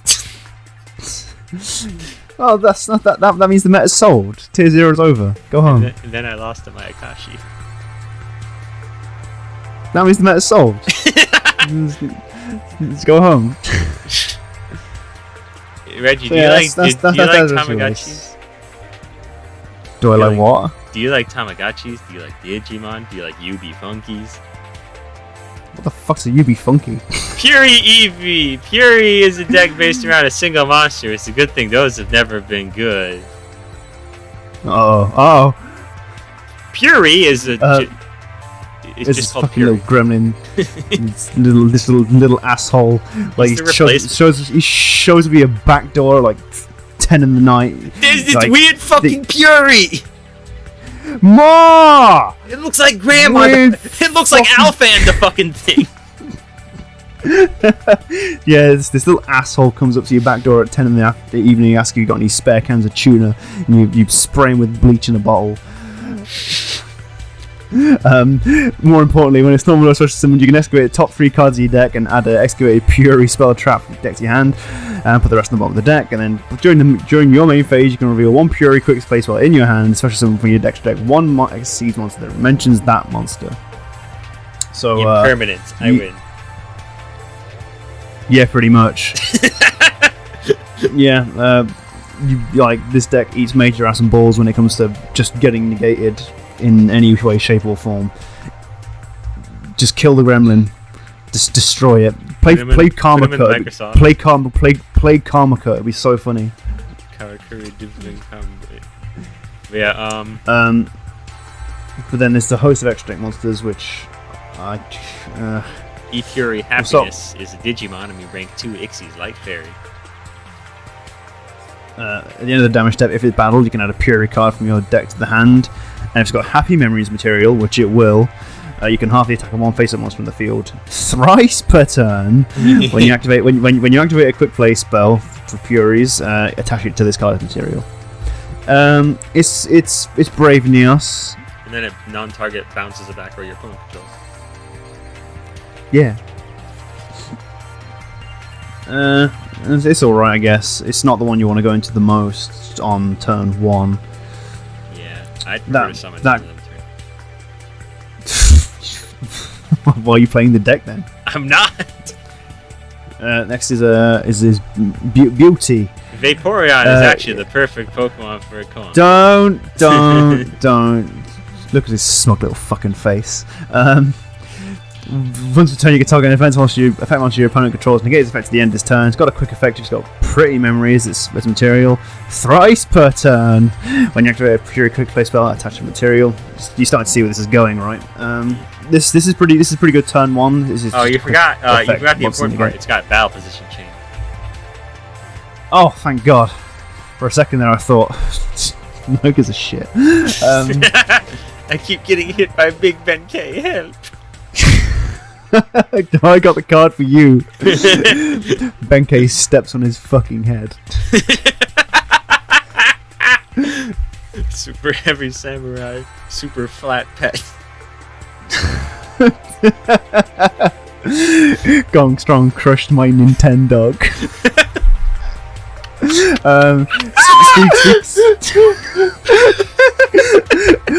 Man, I love that episode of Arc 5. Along with like my other one, Gong Strong Hangs Dong. You still take the emotional damage. Remember, kids, most pets fit in a shoebox when they die. I know what I'm drawing for this title card. Next up is the fat one, the obligatory fat card in the deck. Purrely badass. Fat ass. This fat motherfucker is eating all your donuts. He's gone into your pantry. He's eating a whole bag of flour. You gotta lure out with sausage, and then the exterminator will let him out at the last second. Luckily, I've laced most of my food in the house with rat poisoning. Why am I so sick? Don't worry about it. Once per turn, you can target 2 monsters to the graveyard, attach them to this card's material. Quick effect, blah blah blah. Thrice! Per turn, attach quick effect material to this card. I don't fucking care anymore. This is also not so good, but it is also quite funny to punk cards out your opponent's graveyard. Okay, to be fair, the quick play Purrely effect, you having a triple banish per turn is pretty fucking devastating. Yeah, it's weird. I don't know when you summon it though. After dinner. No, there's no dinner. He's eating it all. That's the point. So they also got 2 rank 7s. We'll start with the honestly the less good one, and that's the light Purery happiness. This really is just like and you can also, it really is, and you can summon it by using a rank 2 monster you control. That's 5 or more materials, which trust me won't be an issue. You can during your main phase you can detach 1 material from this card. If you do, negate the effects of all face-up monsters your opponent currently controls to the end of the turn, and it's got a level 1 Purery monster as material. Your opponent can't activate cards in response to this effect. If it's got 5, an attack is declared with this card involving 5 materials, inflict 1500 damage. The Dark Rule No More effect is kind of redundant because it's not a quick effect. So impermanence. Pretty much, and even if you can't respond to it, I don't know. Something about it just doesn't seem quite good. But then again, it's pretty chunky. There's also some effects that make it pretty big as well. So I play one just to like beat over something that you can't immediately beat over with the other rank 7. Purery Noir. This is the one that happens when you make too many care mistakes. You let your Digimon shit itself.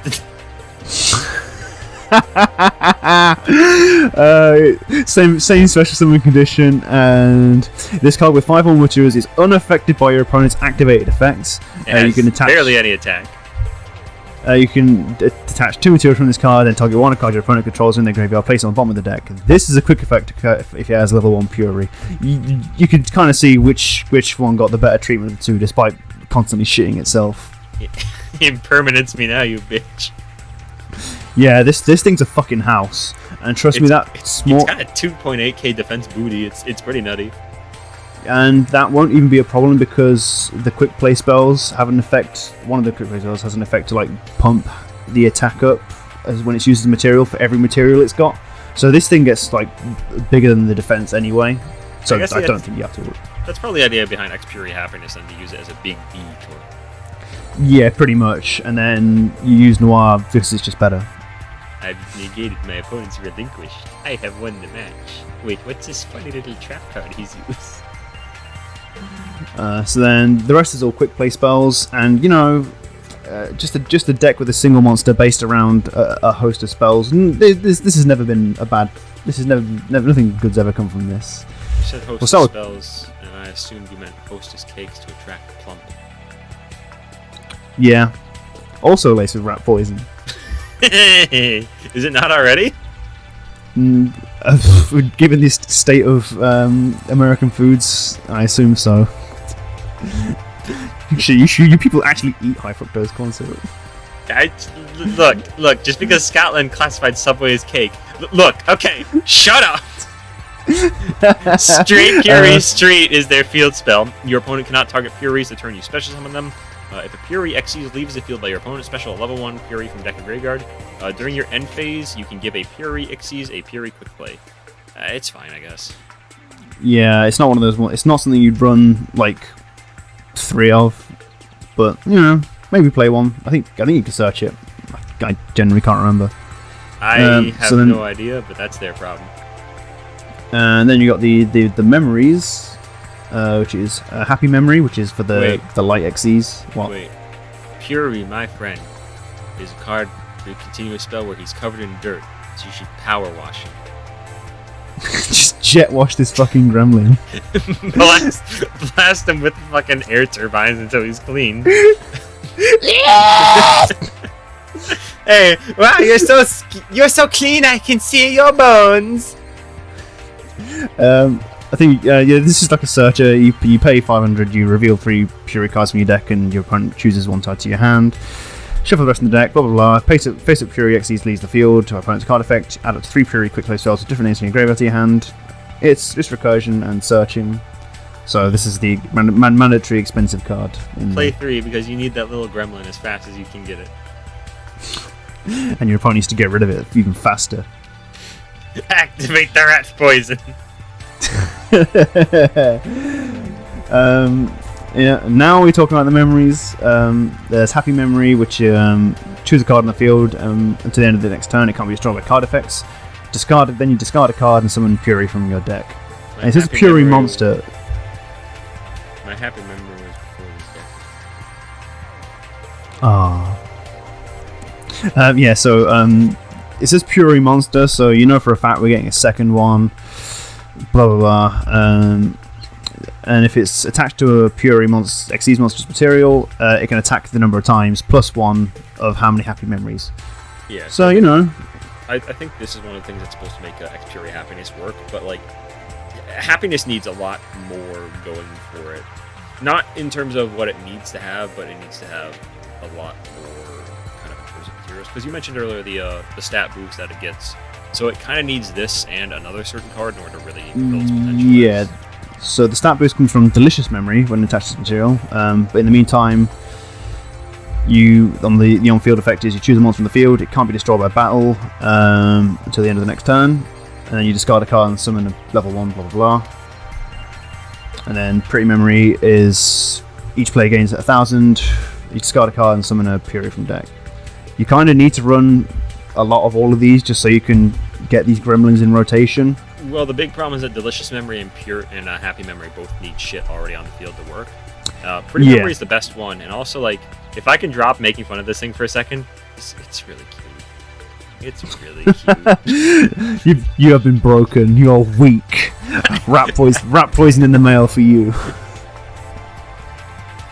And then last up, there's a Purrely Leap, which target next monster you can leap. Danger. Target next use. Tsuchinoko!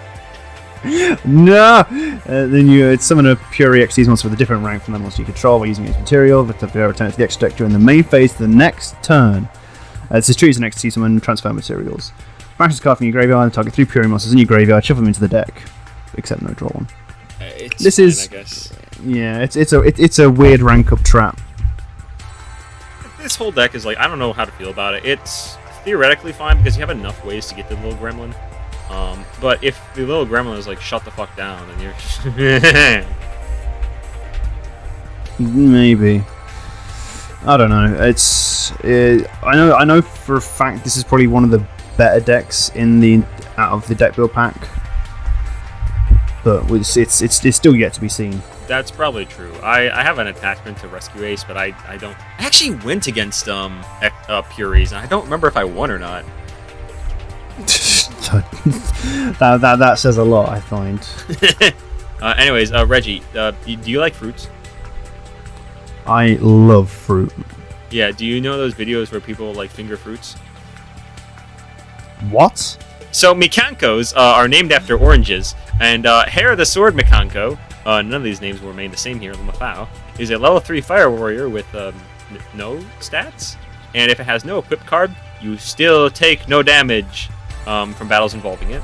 If it has an equip, it cannot be destroyed by battle and reflects battle damage to your opponent.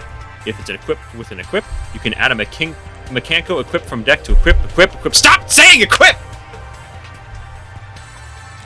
So it's just Gusto. It's been a while since we had one of these, right? When was the last time we had an equipped deck? good question, actually. What Morphotronics don't really count. Who else was last? I don't know if Infernobles count. They do. Okay, then yeah, that'll be that then. That was like 2019 though, or 2020 Damn. actually. Where does the year go? Who was the fucking? You know, it doesn't matter. Ninya, the mirror Mikanko, is a level 3 water spellcaster and has the same battle damage thing and 0 stats as lesbian number 1. And during the opponent's turn, it's a quickie. When it has it equipped, you can target and steal an opponent's monster until the end phase. Pretty good disruption, if nothing else.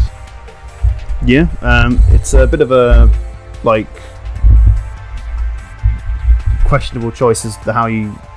It's basically useless turn 1 going into an empty field, but there is setup for it. Yeah. Yeah, turn like going second is harder to use, but like turn 1 is very good. And there's Mikanko of the. Am I getting this right? Uhime? Did I write this right? I cannot speak Japanese. I apologize. Uba. Yeah, no, it's Uhime. Uhime is a level 6 light fairy ritual, no stats. Can be ritual summoned with Mikanko Kagura. You can reveal her in your hand to grab a Mikanko card from deck, then discard 1 card. Same battle reflection effect. Quick effect to grab and equip in graveyard and equip it to someone on field. Very interesting card. Yeah, it's probably one of the most interesting rituals I've seen for quite a while. I will say, like, combining rituals and equips is an idea that on paper sounds. Yeah, it sounds super stinky. Yeah. Doorway of the Celestial Mikanko is Mikanko? Whatever. Their field spell forces your opponent's monsters to attack while you have an equip on your monster. If your Mikanko battles, ancient gear effect. If your Mikanko attacks at the end of the damage step, send an equip to graveyard to make a second attack on a monster. This kind of sucks. Yeah, I was about to gauge your reaction, and I was like, I didn't want to tell you if it was good or bad, and I agree that it's not very good. Yeah, it's gee whiz, an ancient gear effect. I sure am glad that those battle traps won't get me anymore. You fuckers. You say it as Labyrinth starts to crawl into the meta. Yeah, but Labyrinth is based. There's a cute girl in those. I'd kiss her. Well, I've lost my place in this. The Great Mikanko of Legend is cute and is a quick play that summons a Mikanko from hand, ignoring summoning conditions, and bounces it during the opponent's end phase. During your main phase, you can banish this card from your graveyard to send a Mikanko from deck to graveyard. It's not bad. It's Foolish Pharaohs Gods as well as a way to spit stuff out. Yeah, sounds good to me. Yeah. Blazing Dance of the Mikanko is their first equip, and special summons a Mikanko from hand or graveyard, equips it to them, and then you can revive a monster to your opponent's field with effects negated. Equipped monsters cannot be destroyed by card effects. I get it, but it's weird. Yeah, it's basically just if you got the kill guaranteed, this is what you do to go in for the kill. Yeah, it is. I understand it. It's just one of those things where it's like I reflexively see your opponent getting to plus, and my brain goes Ogdotic mode. Oh yeah, it's a pretty hard thing to sort of get over. If it removed the monster from the field in some way, shape, or form, it'd be all right. But it's the monster being negated is nice. They tried with this one. I don't think they made this thoughtlessly. It's just kind of a weird like. I understand it's to get over the weakness of the deck. It's like I will not summon anything. It's like, like I understand that, but it's just it's just weird, I guess. Yeah, I completely get it. Like, it would have been a little bit better if it stopped it from being used as like material for summons, but that might be asking a bit too much. Yeah. Anyways, after that is Purifying Dance of the Mikanko, another equip, and can only go on a Mikanko, and the equip cannot be destroyed by effects. If a monster is special summoned to the opponent's field, you can target the bounce with one monster on each field. It's not too bad, although the deck doesn't really have a lot of ways to gain board presence, so I don't know, you might be giving up your own bounce with that. Yeah, yeah, I don't think the deck gets a lot of value out of self-bouncing, so it feels a bit weird, but I suppose it also at the same time, you can use any, like, you've got Blazing Dance in hand, you can then resummon Next up is inviting Rondo of Blood, baby! That's not what it's called. Is an equip that can be equipped to a monster your opponent controls, and you can only have one. Take control of it while you have a Mikanko monster. It cannot activate its effects. When it leaves the field, kill a monster. Yeah, it's not bad. It's Snatch Steal, but more limited while being searchable. It also gives a ritual disruption. Yeah, like I say, it doubles up on the Snatch Steal because the blue one does that as well, doesn't it? Yes. So you could potentially steal 2 monsters, which is it's pretty good. Probably go like Mikanko Kagura is a ritual spell that can ritual summon any Mikanko, and it summons a Mikanko from hand, normally, and then can destroy cards your opponent controls for each equipped spell with a different name in your graveyard and burn the opponent for 1k for each card destroyed. This is not pre-preppable for some spiteful reason, and doesn't actually help conserve advantage. It's not that great. I think it's fine enough that you can add it in hand anyway with things like what's the card? If you've already used it, you can send it and you can get it back with prep anyway. Yeah. Oh yeah, there's a Foolish Burial Goods. So if you prep, you get it back and you get Uhime. Oh yeah. Let's finish up the Mikankos and then I gotta go get food real quick. Alright, we putting this on hold or? Yeah, just for a hot second. Hey. Yeah. Okay, Mikanko Promise is a trap and it's also cute. And it special summons a Mikanko from hand or deck and banishes it when it leaves the field. And then it equips it with an equip in hand or graveyard. It's fine, it sets up your disruption. Yeah, I think other than triggering the disruption, there's not a lot else you can do with it because once you lose that Mikanko, there's not a lot you can do to get it back. I had all the Mikankusi in the world, but I lost it. Mikanko. Catfight? Catfight. Catfight. Catfight is cute art and is a trap. There's a lot of cute art in this set. If you control a Mikanko monster, target a monster on the field, equip it with any appropriate equip. If an equip is sent to your graveyard while this is in the graveyard, you can banish it to recur an equip. It's not bad, giving you basically. Let me double check something here because it was. Yeah, equipping it with any equip spell from your deck is pretty sick. I assume it has to fulfill the equip conditions. Yes, but give it Power of the Guardians, it'll be funny. Now they have attack. Destroy me now, you son of a bitch! Yeah, isn't that like basically counterproductive to what they need though? Shut up. Last Mikanko card is Arabesque of the Mikanko, equip spell that gives effect destruction protection and allows you to summon a different Mikanko from hand or deck, bounce who this is equipped to, and swap who this is equipped to. It's sort of an E-Telly. It's kind of we get a little E-Telly as a treat. Oh wait a minute! I just realized something. Going second, this is powerful as fuck because you bounce who it's equipped. You attach it to your opponent's shit and bounce it. Yeah, it's actually quite good.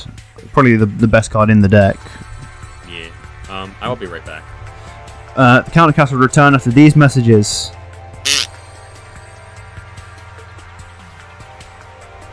So that's amazing defenders. No one here has anything to do with defense positions. That's actually a good point. Like, apart from like Purery Noir, like none of these monsters are actually like super like defensively oriented. I guess the rescue ace is supposed to like defend you. Yeah, but what about Purery? What does he defend? The rat poison. Delicious rat poison. Give it all to me. No. X-Purery happiness has been sent to the graveyard. That's why it's called X-Purery. the He's no longer pure. He is now purely dead. Purely rat poison. Rat poison elemental. Purery rat poison memory. It's just a video of him like sucking on the bottle like a sucker. Delicious. No. Yeah, like I say, it's okay. The cute decks are cute. There's girls in it. There's cute gremlins. There's hot firemen. They're too red to be seen by the human eye. Yeah, I wouldn't buy it. Yeah, this is Ancient Guardians. Yeah.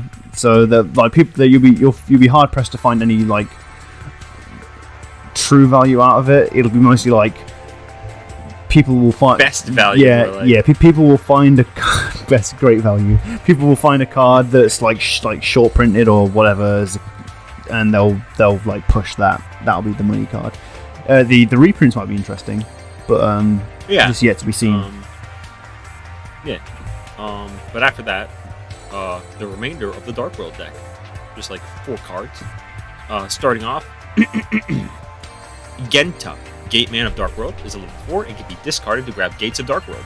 If it's banished, you control Dark World card, you can special summon it, but you can only special summon it once per turn. This is insane. It starts your plays reasonably well. It recurs very easily. It's the works. Yeah, I don't read Dark Worlds on principle, so I still don't understand how the discard thing works. Is it sent to the graveyard by a card effect, or No, this guy you can just straight up discard. Oh. And the best part is his discard is not once per turn. The only thing that's hard once per turn on him is a special summon. You can only special summon him once per turn. So that means you can discard him, banish him with a field spell, get him back onto the field, bounce him with Grappa, and then discard him to grab another copy of the field spell. that seems reasonable. Like I say, it's this whole deck's not gonna break meta or anything, but it's just Well, the big issue right now is that Tears and Sprites and now Bisted are kind of these know. guys are gonna get punked super hard if they try anything. because this structure deck is super fucking good, but the meta is really not accommodating for it right now. But after that is last main deck that they have. Main deck monster is Pearl, Hermit of Dark World, who is a level 1, and when discarded, he can revive a Dark World from your graveyard to either field, and if it was discarded by an opponent's effect, you can also special summon a Fiend that's banished in hand or in graveyard to either field. Time to summon Ido, the Supreme Magical Force. Uh-oh. But yeah, no, it's you can summon Purrely off of him. There's a number of funny things you can do with him if you so choose. This one's okay. Oh, good for him. Yeah, he's more of a gimmick than the others, but he's fine. Then there's Dark World Library, which is a continuous spell that allows you to pitch a Dark World during the main phase to boost your Dark Worlds by its level times 100 till turn end. So you do need a monster on field to work with this, but like, you fucking come on. Most of your main deck is like low level bitches. It'll be fine. And if a Fiend monster is discarded by your Dark World monster or by an opponent's card, you can discard 1 card, then draw 2. This is a Bananas starter, a Plus machine, and it can start pitching stuff by itself and digging through your deck. Great. Last card in the deck is Dark World Punishment, which is a counter trap as mandated by law, and it negates a normal or special summon, destroys it, and then discards a Fiend. You can also banish it from the graveyard to protect from destruction once for a Dark World. Pretty good. This deck is confirmed for the TCG, so yeah. Yeah, just keep your eye on the reprints. I've just been eyeballing a Discord server, and they were talking about the price of Mothman apparently has gone way up because of Telemant. Because of the Mothman conspiracy. That too. So this has reprints of stuff like Danger Nessie and Tsuchinoko so far. I'm back, bitch. There may be more dangers, so this might be You're in danger now. this may be a good value for money. You can get Mind Crushing. Oh shit, Skill Drain is in this. Oh well, hopefully that gets banned. Oh yeah, That was a very different. yeah, I know. It's because of the fecal funny skill drain grapher interaction. What? Yeah, you can can't you bounce things with grapher and just summon it and just play grapher beatdown? God bless. Yeah, it's like 2008 all over again. Yeah, this is Yeah, I should be. Sorry. So yeah, I said before, this deck is very, very good. This is an insanely good update for a very old archetype that still manages to use a lot of its old cards. It still feels like the same deck. You really feel like your Grappa. This is a good deck. Really gives you the feel of a Dark World deck. the exaggerated swagger of a Dark World. Don't, no. For God's sake. That's not on me. That's on the reviewer for being a dipshit. Yeah, that was a stupid thing to say. Why would you ever say that? Speaking of things you should never say, Photon Hypernova. they did it. I'm not elaborating. Um, Oh boy. so, I just made a video on these because I knew the support was coming out. I sure hope they gave them an actual solid starter and didn't just give them more fluff like boss monsters and extenders. That would be awful. hey, Mudwire, did they give them a solid play starter and not more extenders and boss monsters? You want to hear what a man killing himself sounds like? No. This is Add in the next snap sound effect. the what sound effect? Next snap sound. I don't know. I doubt that. You have to send me that in text form. Like a man like snapping his own neck. Oh, I see. Okay. Cut this out. Place it back. Photon Emperor is a level 8 light warrior, and if sent to the graveyard, except from the field, and you have another Photon or Galaxy on field or in graveyard, you can special summon him in defense. After he's been normal summoned as a wait, did I read that right? No, hold on. So I think if he's been summoned, you can normal summon. Yeah, okay. After you normal, why did I say normal? After he's been normaled or special summoned, as a continuous effect, he grants you an additional normal summon of a light monster during your main phase this turn, in addition to your normal summon and set. So, basically, as long as you have a Photon or Galaxy monster on field already, and he's in the graveyard, something gets sent to your, and like he gets sent to your graveyard or whatever, you can summon him easy, and he gives you an extra normal summon, so you can do some stuff with the other normal summon reliant cards without worrying about wasting night. Galaxy Summoner is a level 4 light spellcaster, and on summon can target and revive a Photon or Galaxy in defense. You can target another light you control with a level and make it level 4 this turn. It seems like a knight side grade at first, but she's a lot more flexible. Soldier can search her, summon what you pitch with Soldier, and then make Galaxy Photon Dragon, aka the laziest name in existence. Rank 4 light dragon that boosts all other lights by 500 and allows you to detach material to search or mill a Photon or Galaxy card. If a light is special to your field, you can make it level 4 or level 8 till the end of the turn. It's very good. Extra consistency. Brilliant. Yes, they are. They're like... Galakaribo is always treated as a Galaxy card and is level 1. When an opponent's monster declares an attack, you can discard it and summon GEPD from deck or hand, then force the attack to GEPD, then attach this from graveyard to an Ixies on field if you can. It can be banished from the graveyard to protect a Photon or Galaxy you control from battle or card effect destruction. This exists. The protection is the only thing worth considering here, and even then, just run fucking Starliege Blast. I think it's funny on the pure basis of being a Karibo. Like, Kite had nothing to do with Karibos, but... He had Photon Karibo. Oh, he did have Kariphone, didn't he? Yeah, but that's not a Karibo, so fuck you. Butt plug Karibo. Oh dear. Yeah, no, I think he's cute. Look at his little face. He's always all dressed up, and you can play him in a real Karibo deck to summon GPD from deck. And there is incidental synergy because I noticed a lot of these have like level manip effects to make things level 4 or 8. So I guess that's kind of what they were going with. But it's a bit of a reach.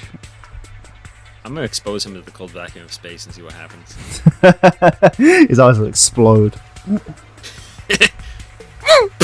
He explodes, it just makes more of him. They keep exploding and expanding. This is what we banned Karibo from space. Anyways, holy shit, number C62, Neo Galaxy Eyes Prime Photon Dragon is fucking pissed. He's rank 8, 4k attack, Light Dragon Ixies, needs 3 level 8 lights, is more red than a Rescue Ace, and can be summoned with Prime Photon Dragon instead. At the start of your battle phase, you can detach material from him to make up to 3 attacks on monsters' battle phase. If it has GEPD as a material, it's unaffected by the opponent's monster's effect, and gains attack equal to the combined levels and ranks of all monsters attached to it times 100. Holy fuck, this dude hits hard. Combined with fucking Afterglow, and this dude will fucking devastate your opponent. Say your fucking prayers, idiot. Something about this card rubs me the wrong way, and once again, it's like the Rescue Aces. I think it's the art. A lot of these cards seem to like this. It is aggressively red. Yeah, they seem to be going for this kind of like faux anime look. Yeah. Well, I actually think they're going for this new technique called inducing blindness in the viewer. If you can't see the card, then you can't complain how bad the card looks. Negate me now, bitch. You can't see it. You can't negate what you can't see, and then I run away. Yeah, no, he's pretty cool, I guess. He's a good boss monster. You know what I said about boss monsters earlier? Yeah. And in the 7-minute video I made. Watch that video, by the way. I keep talking. Please stroke my ego. Galaxy 100 is a continuous spell that mills a photon or galaxy on activation. If Galaxy-sized Photon Dragon is special summoned to your field, you can look at the opponent's extract and either banish a monster from it or steal a number to your field. The second effect is funny as fuck, and the first effect enables a lot of good shit. It is a pretty great card. I concur. And then there's the Photon Declaration, is that like the last one? Number Creation is a normal spell that's always treated as a Galaxy-Eyes card, and if there are 3 or more light dragons on the field with 3,000 or more original attack, special a dragon number exceeds from the extract and attach this card to it as material. Is it? Bad when more card. Wait, is it a number card? I thought it was a Numeron card. It is a Numeron card. Did I say? Yeah, you said Number Creation. So this is a Numeron card. So you could send. That is far. You could send this with a network, but it's still super situational, and I can't like in good faith allow you to do that. Yeah, it's. You'll notice that issue with some of the support. Anyways, a Photon Retard is a trap, and it takes a Photon or Galaxy Continuous back row from deck and either searches it or places it in your back row face up. If this set card you control is destroyed by an opponent's card effect during their turn, and you have GEPD or an Exclusion with it as a material, it is now the end phase. You just wanted. The first effect is garbage. The second effect is gimmicky bullshit. You just wanted a reason to say retard. Yes. Fuck you. The support wave is decent, but like all the shit I've said about photons to this point still remains true. They still have no starters. They have to rely upon opening some pretty big specific hands in order to do shit. It's pretty fucking frustrating that they had 3 out of their 8 cards this wave dedicated to gimmicky bullshit. The dumbass like Photon Dilation, which is the trap, Numeron Creation, Galacaribo. There's just so much here that's. The good cards are good, but they just need a fucking starter. That's their only problem. How's the extra deck space going? Bad. What did I even slot out for this? I think I moved out Tachyon finally, because Tachyon's pretty base. Tachyon is finally leaving. Cypher X is in. Yeah, he is. Play Cypher X. I am. Return. He's not as bad as I made him out to be, but by God, does he still make me angry. We already talked about Green Ninja. Yep. Ash Blossom is in the Crystal Beast structure deck. Yeah, that and the tins. With that, I can assure you that it will have no effect on the price of Ash Blossom. Absolutely. No one will buy Crystal Beast regardless. There's a Trap Tricks structure deck confirmed. Who asked for this? The people who voted for it many years ago. I'm going to beat them to death. But Duel Links has a few things going on too, and I'll be quick about this. Because there was... Mech Lords are tiered. I'm not elaborating on that. We got a new mini box, and there's a bundle with fucking original Kshatri-la in the game now. It's limited to 1. Vrain's characters have been leaked. What's happening with Duel Links? Like, it seems like with the advent of, like, Master Duel, the Duel Links guys have gone, yeah, you know what, fuck it. Whatever. I mean, pretty much, but at the same time, I'm kind of having more fun with Duel Links because of it, and I have not touched Master Yeah, but at the same time, Duel Links actually, as much as it gives you gems few and far between, at least every few months, it'll chuck you, like, enough gems to buy you, like, 10 packs. Master Duel, from all the time I've been playing Master Duel, and I don't play that often, it gives you sweet fuck all in terms of, like, monthly odd rewards and nice things. Yeah, I barely play Master Duel because I just kind of don't care. If I want to play the game, I'll just play like in person or whatever the fuck. Yeah, it's such a weird like scenario because like, and it was never ever going to topple like Edo Pro anyway for having access to like the entire card pool for free. Yeah. It's just nice to have an official quote unquote simulator. Yeah, I don't remember everything I talked about with these sets before, but like. There was a Galaxy-based thing that actually put Galaxy into the meta because... No, the only reason things get into the meta is because if they were either a meta deck, like when they put Beatrice and the other Burning Abyss cards in the fucking game in the Galaxy box, or when they fucking gave Galaxy Eyes a broken-ass skill that just always sends Galaxy Eyes to the graveyard so you can set up and always get your fucking number 90 Photon Lord as a skill for a negate. The meta revolves around giving things busted skills. Fright Furs and more DDs and Super Heavy Samurais were in one box. Fucking the latest main box had Heroes, which put Heroes in the forefront as well as their skill. With Elemental Hero Sunrise, Fossils got their shit. You can finally buy Blackluster Soldier. War Rocks are in the fucking game, and Super Quants are too, and Super Quants are surprisingly based. Yeah, Warrocks in Duel Links is a very funny prospect because they're actually kind of decent. They're fine, honestly. They're. I feel like they have Meteoragon, which is Meteoragon is just a complete house. He'll like clean up. Yeah, I think Meteoragon is pretty neat, and Fossils have been consistently pretty fun for me too. And like I said, Super Quants are actually really, really fun. It is so fucking satisfying to make a 7 material like Biggest Boyus. Magnus. Where's Dagnus? Celebrated my little birthday, Dagnus. And also Sacred Beasts got their stuff in there, and they have a bad skill, but it's only a matter of time before it becomes a possibly good skill. You're not wrong, because like I said, skills are everything in this game. They added... Rose Dragon's tier 1, but whatever. Let me bitch about Mech Lords. So, their initial debut was fucking awful and garbage, and the initial skills were awful and garbage. Everything for them was spread out, and it's really hard to fucking get. Their newest boss monster that you need to play the deck, Triskelion, is in a selection box, which, for those of you who don't know, you generally have to pay actual money to actually get anything out of those, so they're bullshit. I hate that a deck I actually enjoy that is bad, that is hard to afford in Duel Links, has become actually pretty good. It's the bastard's dilemma. It's such a weird thing. It's like Amazon S being like tier 1 for the longest time many years ago. It's like such a bad deck in real Yu-Gi-Oh, but then like something will come along. It's not quite the same because the Amazon S didn't have a skill. Did they? Yeah, no, they didn't. To be fair, Amazon has won by its own merits. Mech Lords are winning because they gave him a broken skill. Triskelion is good. No, let's not. Triskellion's very good. Don't get me wrong, but like, it's just infuriating to see because they didn't put Core in at first. I understood why they couldn't put Triskelion in, but then they put Triskelion in anyway. So they're holding Nucleus Core Infinity fuckface from us because spite.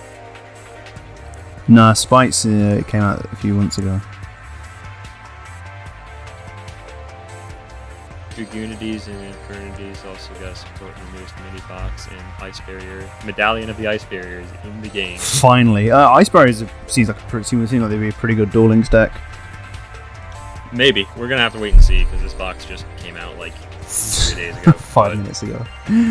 Yeah, but I'm excited to play around with the new Infernity shit at least. And yeah, I always come back to Duel Links when there's free gems. Hint, Konami. Jimmy. Well, that's right now, actually. Yeah.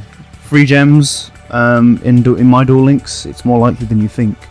Unlike Master Duel, which doesn't give me free gems. I want gemmies. Give me gemmies now. I desire the gemmies. Exactly. My gemmies remain unrustled in terms of Master Duel, and it hurts my soul. But yeah, that was Yu-Gi-Oh! For the year, for the day. Oh yeah, last thing is that there's a card called Diabolica, Dragon Fiend Commander, level 8 Dark Fiend. If a Fiend monster other than her is sent to the graveyard by card effect, special summon her for hand or field, banish her when she leaves. If she's sent to the graveyard by card effect, you can recur another Fiend from graveyard. She's fine. Yeah, okay, cool, great. Gamer. That was CounterCast episode 10. It certainly was, and what an episode it was. 10 CounterCasts. We've been doing this for what, a year now? When did Rage of Ra release? Last year. Wait, when did Rage of Ra release? It released September 25th, 2020. Oh shit, we've been doing this 2 years. Well, that's the English release date. Damn, we're slow. At least we're up to date. For now. for now. No, to be fair, We are in the middle of the drought yeah. for releases. But So the next big thing is what? Ban list? ban list, rest of Photon Hypernova. I'm surprised we still haven't gotten the next Legendary Duel set announced. If they cancel it before the Fire one, that would be so fucking fun. I will. Lol. Maybe Lamau. I love seeing fire decks get punished for no reason. It just tickles my soul. Something about it, like it triggers like a primal like response of laughter. It's making me laugh. But that is, I think, all we have for you today. It's a short one as well. I'm gonna go out and drink bleach with my Purrely. And I am gonna. I got nothing. I got nothing this time. You took my joke. Goodbye, gamers. Make sure to feed your firemen, put out dangerous fires with your Mikanko, and feed oranges to your Purrely. Yeah, because their stomachs can't handle it. It makes them shit everywhere. Good night, everybody. Diarrhea blast.